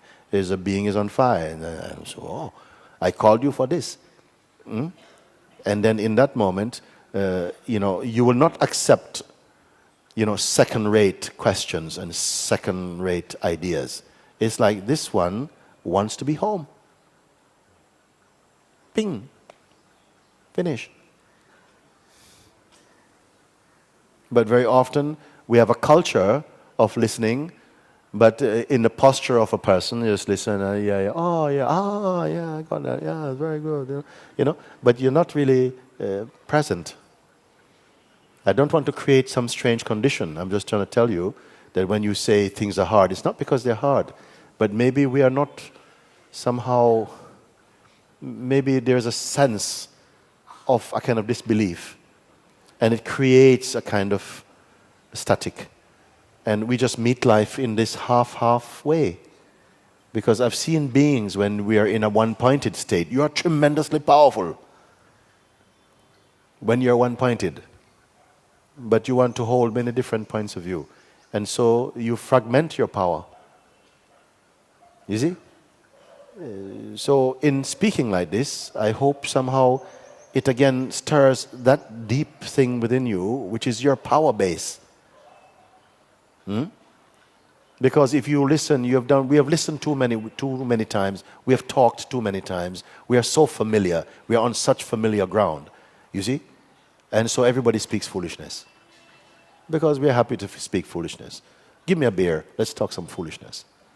Whatever, it's just like this. So in a way, some people come and they say, actually, my mind is totally dirty now. It's just destroyed everything, it's made everything dirty. I said, this is good. Because now you're running out of moves. You have to find another space and see a space that cannot be dirtied. And sometimes something is like that. It sounds like I'm creating a conditioning. I'm not creating a condition. I'm just telling you that your power is unexplored. Because in a way, you want everything, but we offer so little of ourselves. You wanted to come and give. One man I met, he was from Slovenia. He came to see me in Portugal, and he said, I saw him one time, and I hear he's a graphic designer. He was a beautiful man, came with his family. And I said, is that what you do, graphic design? He said, no, for many years I worked as a healer. I worked as a healer for 10 years. But I stopped doing this work when I discovered you. I said, really? He said, yes, because I saw something that many people are coming for healing, no? But after a while, that's all they want. They keep coming back. Something else is wrong. And could you give me some healing? But they don't exert anything of themselves. They want you to even breathe for them. They become so lazy. And so the aspiration is not there. So he says, my God, I don't know if I'm helping them or I'm just in a fantasy that I'm helping these people, but I'm just making them more lazy. Because all they want now, they switched on to healing. Everything was to heal. You see? So something gave it up. He says, I was leaving my family and giving all this energy to these people, but they didn't do anything with it. So I somehow spent more time with my family, and we are in Satsang together. We came here to see you. I said, is it better, no?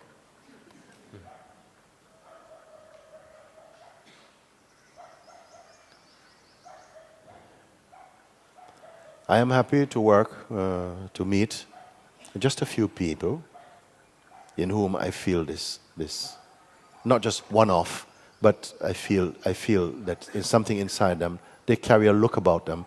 Their presence carry a certain feeling that I know is not imagination, like that, and somehow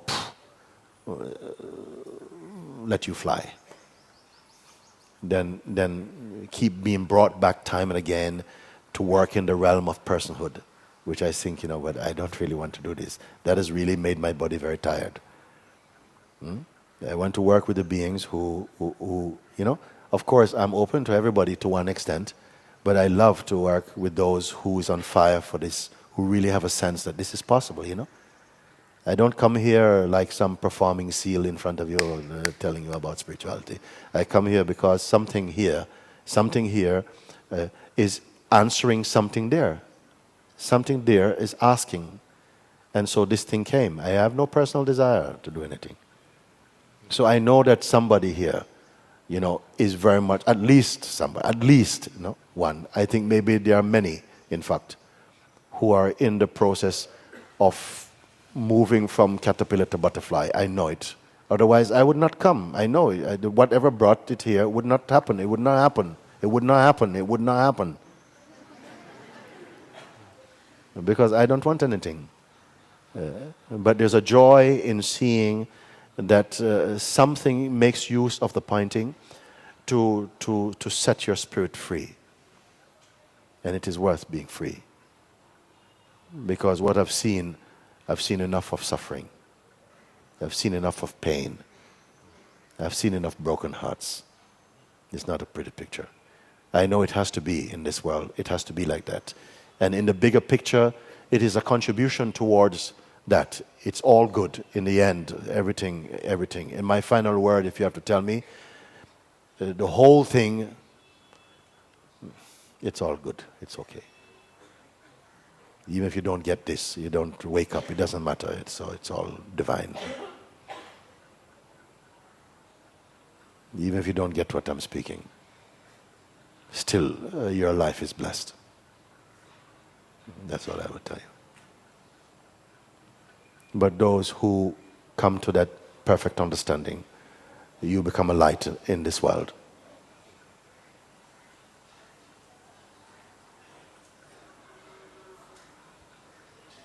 Just switching on the lights, that's all.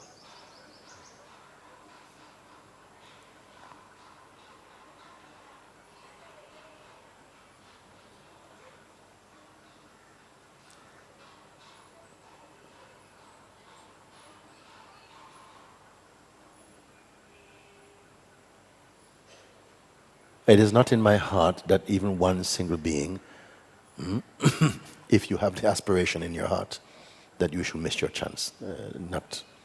It's not in my heart to turn away from even one. But I'm not attached to it.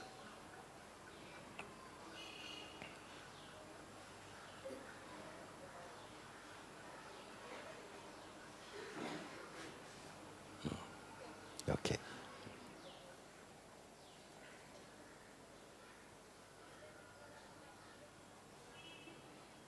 Yeah.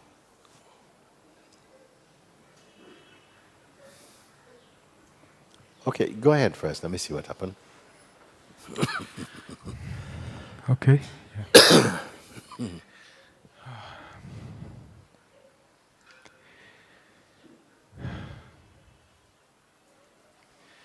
Hello, Moji. Hi.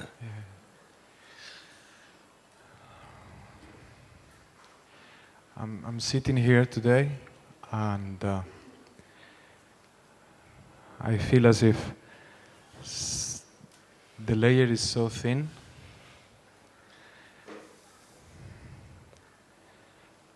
There's nothing I can do about it. Mm. On which side of the layer are you?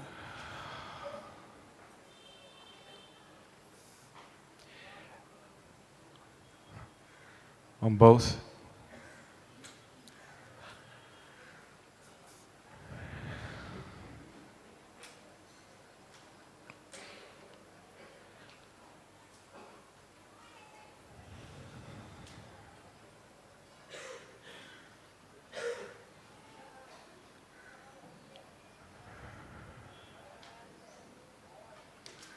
Speak from outside the layer.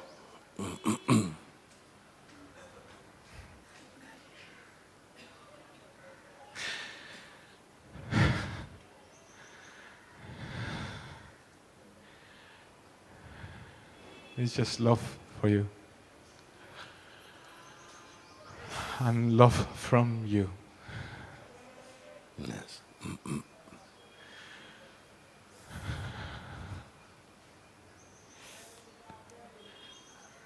And the pleasure of surrendering myself to you.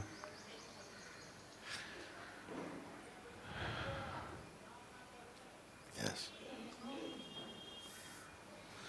Yeah, it is good if one experiences surrender as a joy or a privilege even. Isn't it? That you have the chance even to surrender something. Rather than that you are giving something away.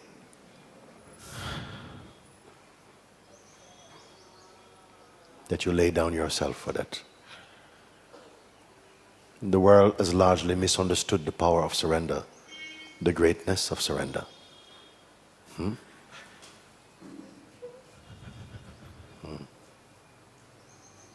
They've imagined it's a weakness and not a strength.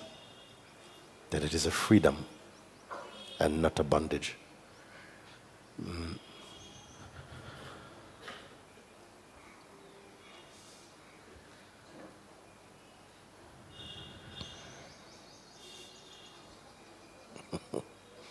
Yes.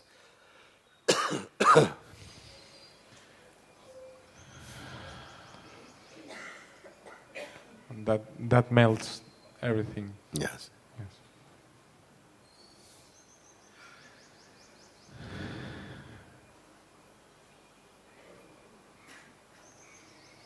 It is amazing that when something becomes so one-pointed, it becomes universal. Sometimes you think you're going to go out like this to become universal. No. But when you go inside here, you become universal.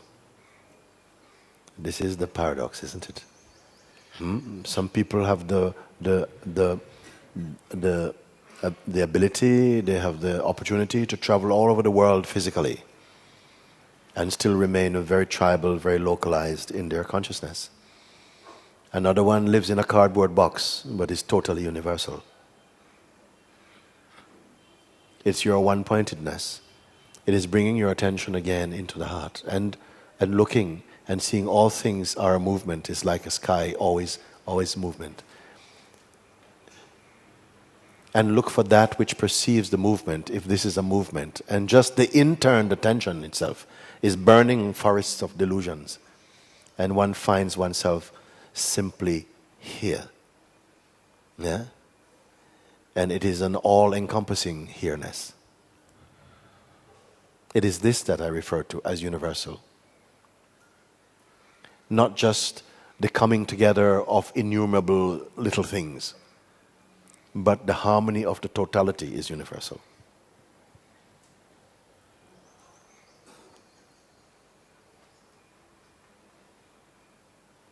Like that.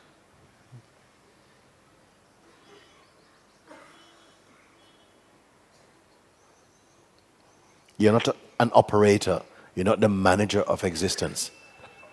No one can define you. You are. And somehow a perception is functioning. And the awareness of this functioning and awareness of the sense of being. And the total joy of being. And the witnessing of being. All of this simultaneously, one functioning and one perceiving. There's nothing futuristic in what I'm speaking. I'm only showing you what, I'm pulling the curtains on what is here, always here, and so often missed, because our attention venerates what we see, and what we see has the mark of impermanence on it. That is all I can tell you. So you continue just like that in this simple way.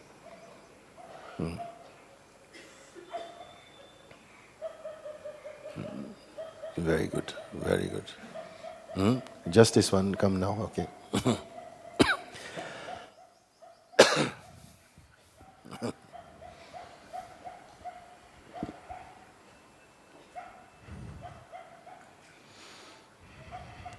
Namaskar.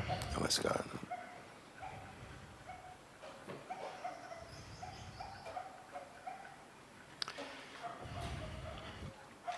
I felt with the first speaker today this grace descend.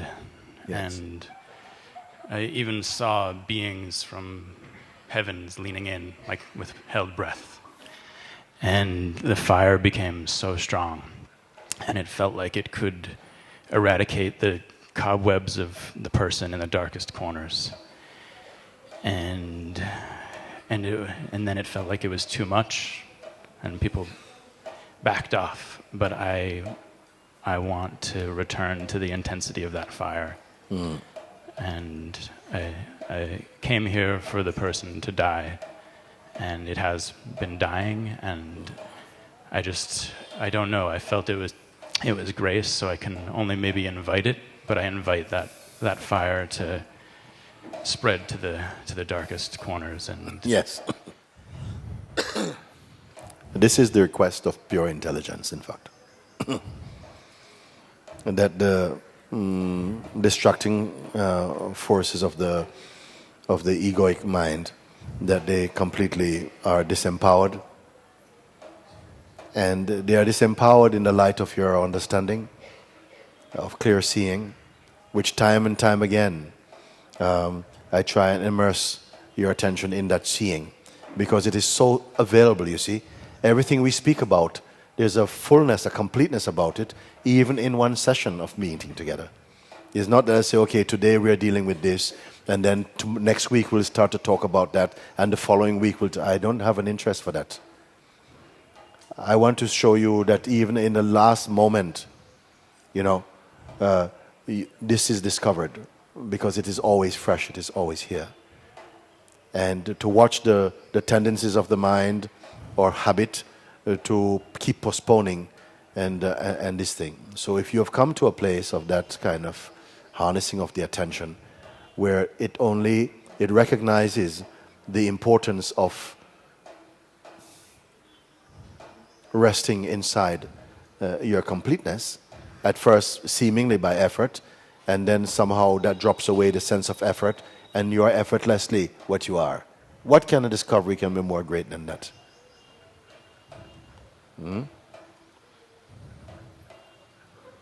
And that itself is burning all the delusions, you see. The noticeable and the unnoticeable ones get burnt in it, in this fire, you see. And so powerful is it that even while you are sleeping, it burns whatever is left in there. Even whether your attention is physically on this thing or not, it is burning this thing. It is a beautiful fire. But don't be waiting for the ashes. Stay in that which is beyond even fire, that which cannot be burnt.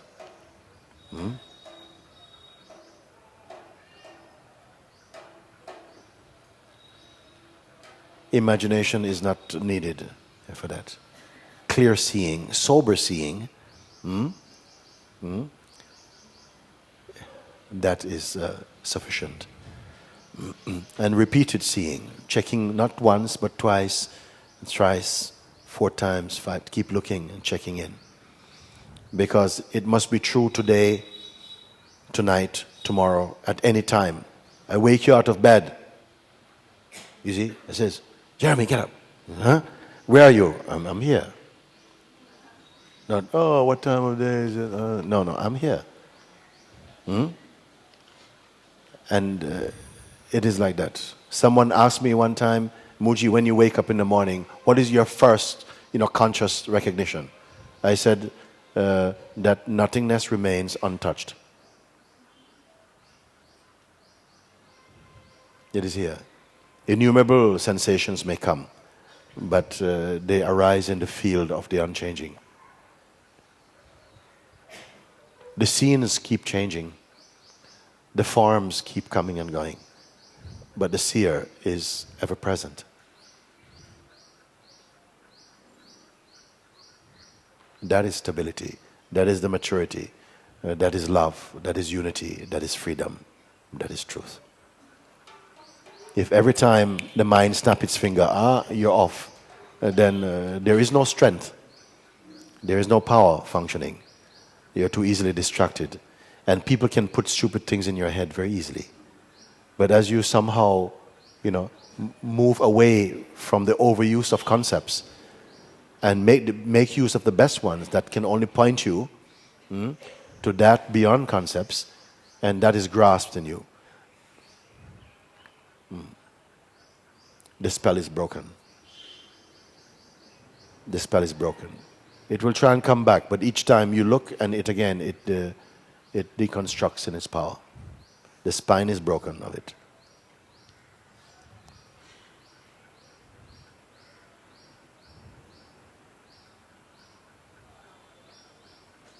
It is the power of that keeps me talking to you about it. Because this body can become exhausted, but the source from where I speak can never be exhausted.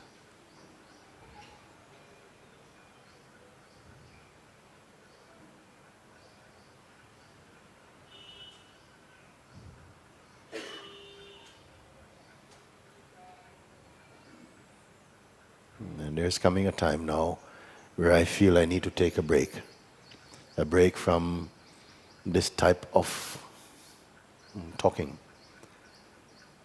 And the ones who are true, you are invited to follow me inside. Let's meet inside. And don't ask me how to come inside. If you are true, you will come to know. And somehow let your power expand somehow. I cannot keep putting food in the mouth. I cannot do it. It is not good. And it's not given much value. Because I've come to show you the most beautiful thing. Which you don't have to pay to find, you don't have to go someplace to look for. It's not hidden in the Himalayas. It's right here in the center of your being. And if you don't see this, it's either because you hear it too easily. And so you don't give such value to that. But I also understand that sometimes things have to be repeated over and over and over again. And gradually they find their way to the place that they need to be. There are some beings here who know this life is for freedom. This life is for freedom. Not starting next week, it is just for freedom.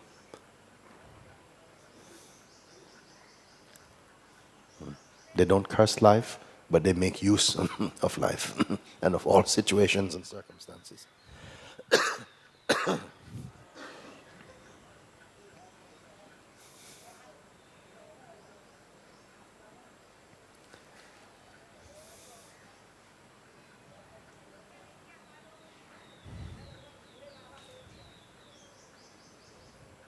The distracting influences and power of your mind cannot bear the laser light of your looking, the power of your yearning for freedom. It cannot bear it. But mediocrity, it will breed in the soil of mediocrity. But when you're resolved in your heart that at any cost this life is for freedom, I must find my way home. And I tell you, there's no distance from home except the distance of a thought. And you must transcend these thoughts.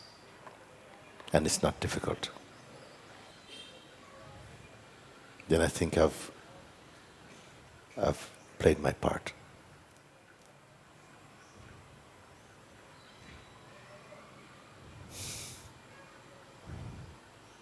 Okay.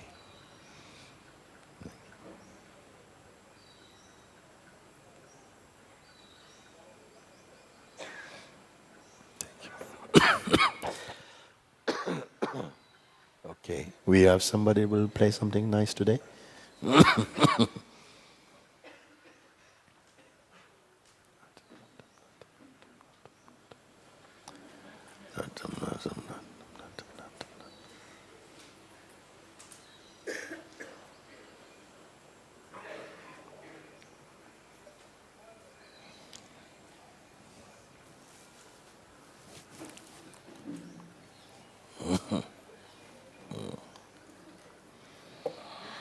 Bhagavan,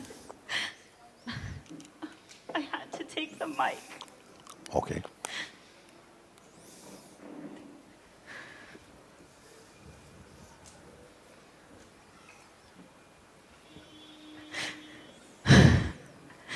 I am your own self.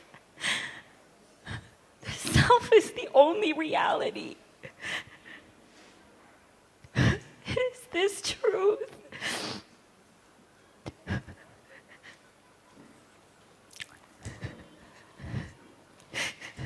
2 days ago, I was sitting in the rickshaw. I completely just vanished. And this love just permeated from within me.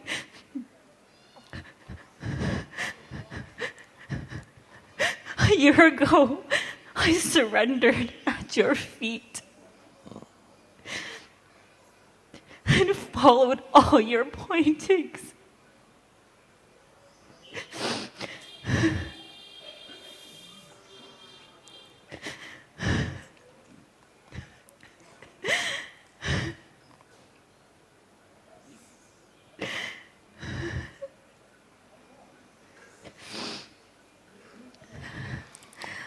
For 40 days, 40 nights, my prayer was, rid me of ego, merge me into you, let nothing remain.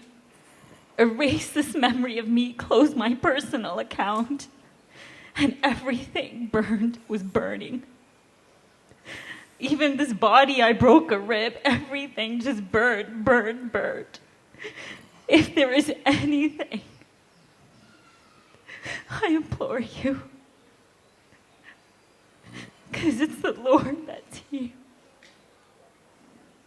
and I am that.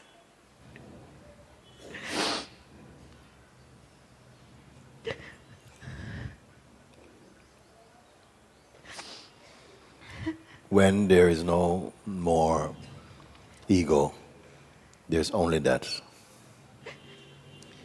When there is ego, there's still only that.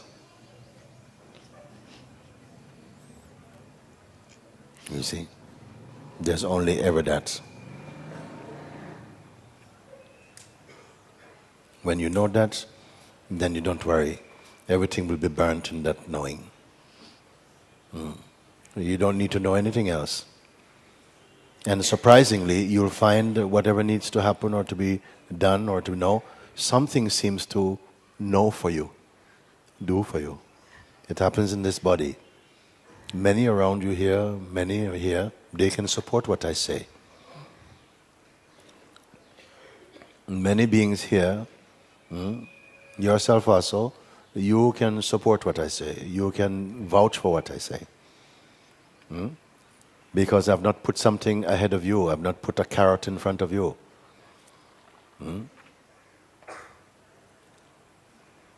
Even to say follow, I incline not to say follow, but find, observe, verify, confirm, be free. You see? So, let the fire take care of it. The fire is taking care of it. You move in your small steps, go where you like.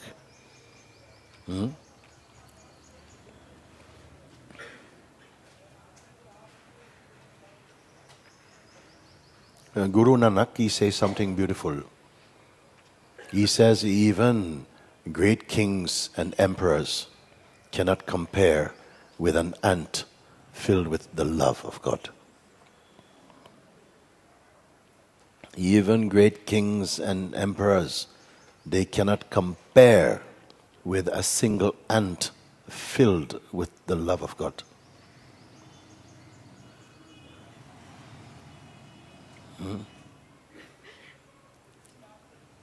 You be that ant.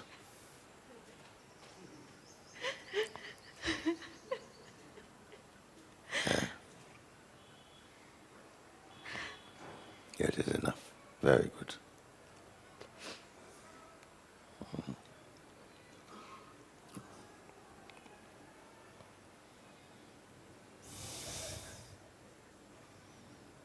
Nice way.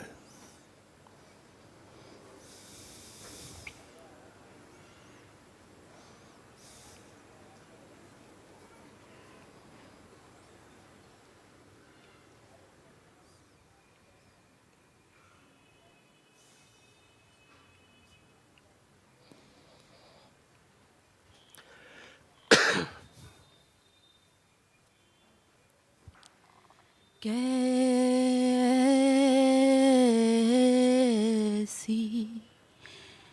नींद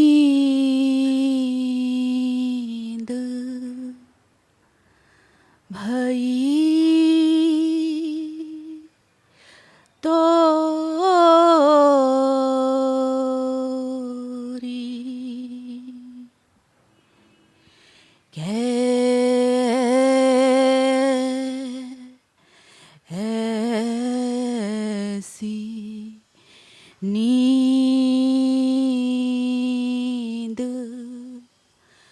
भई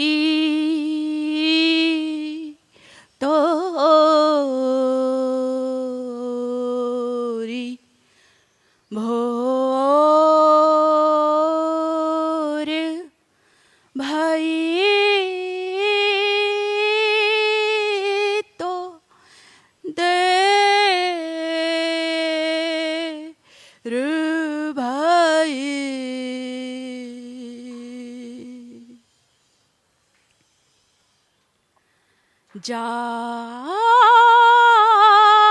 जागत नाही जगा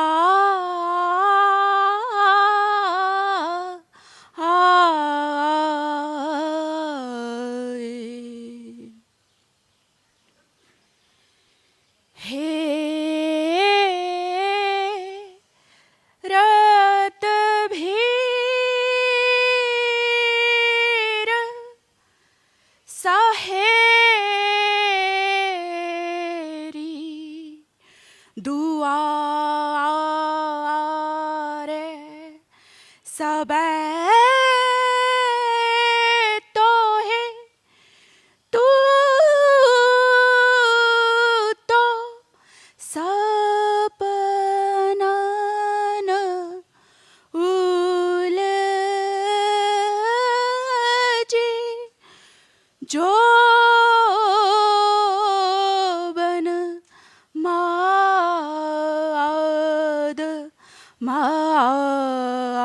माती आली कैसी नींद भई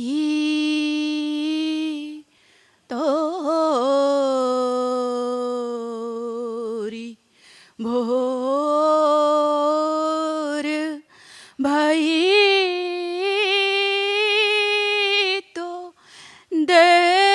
देर भई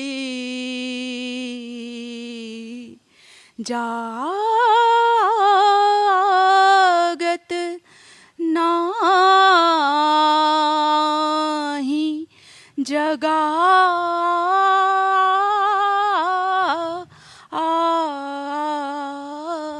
आए कैसी नींद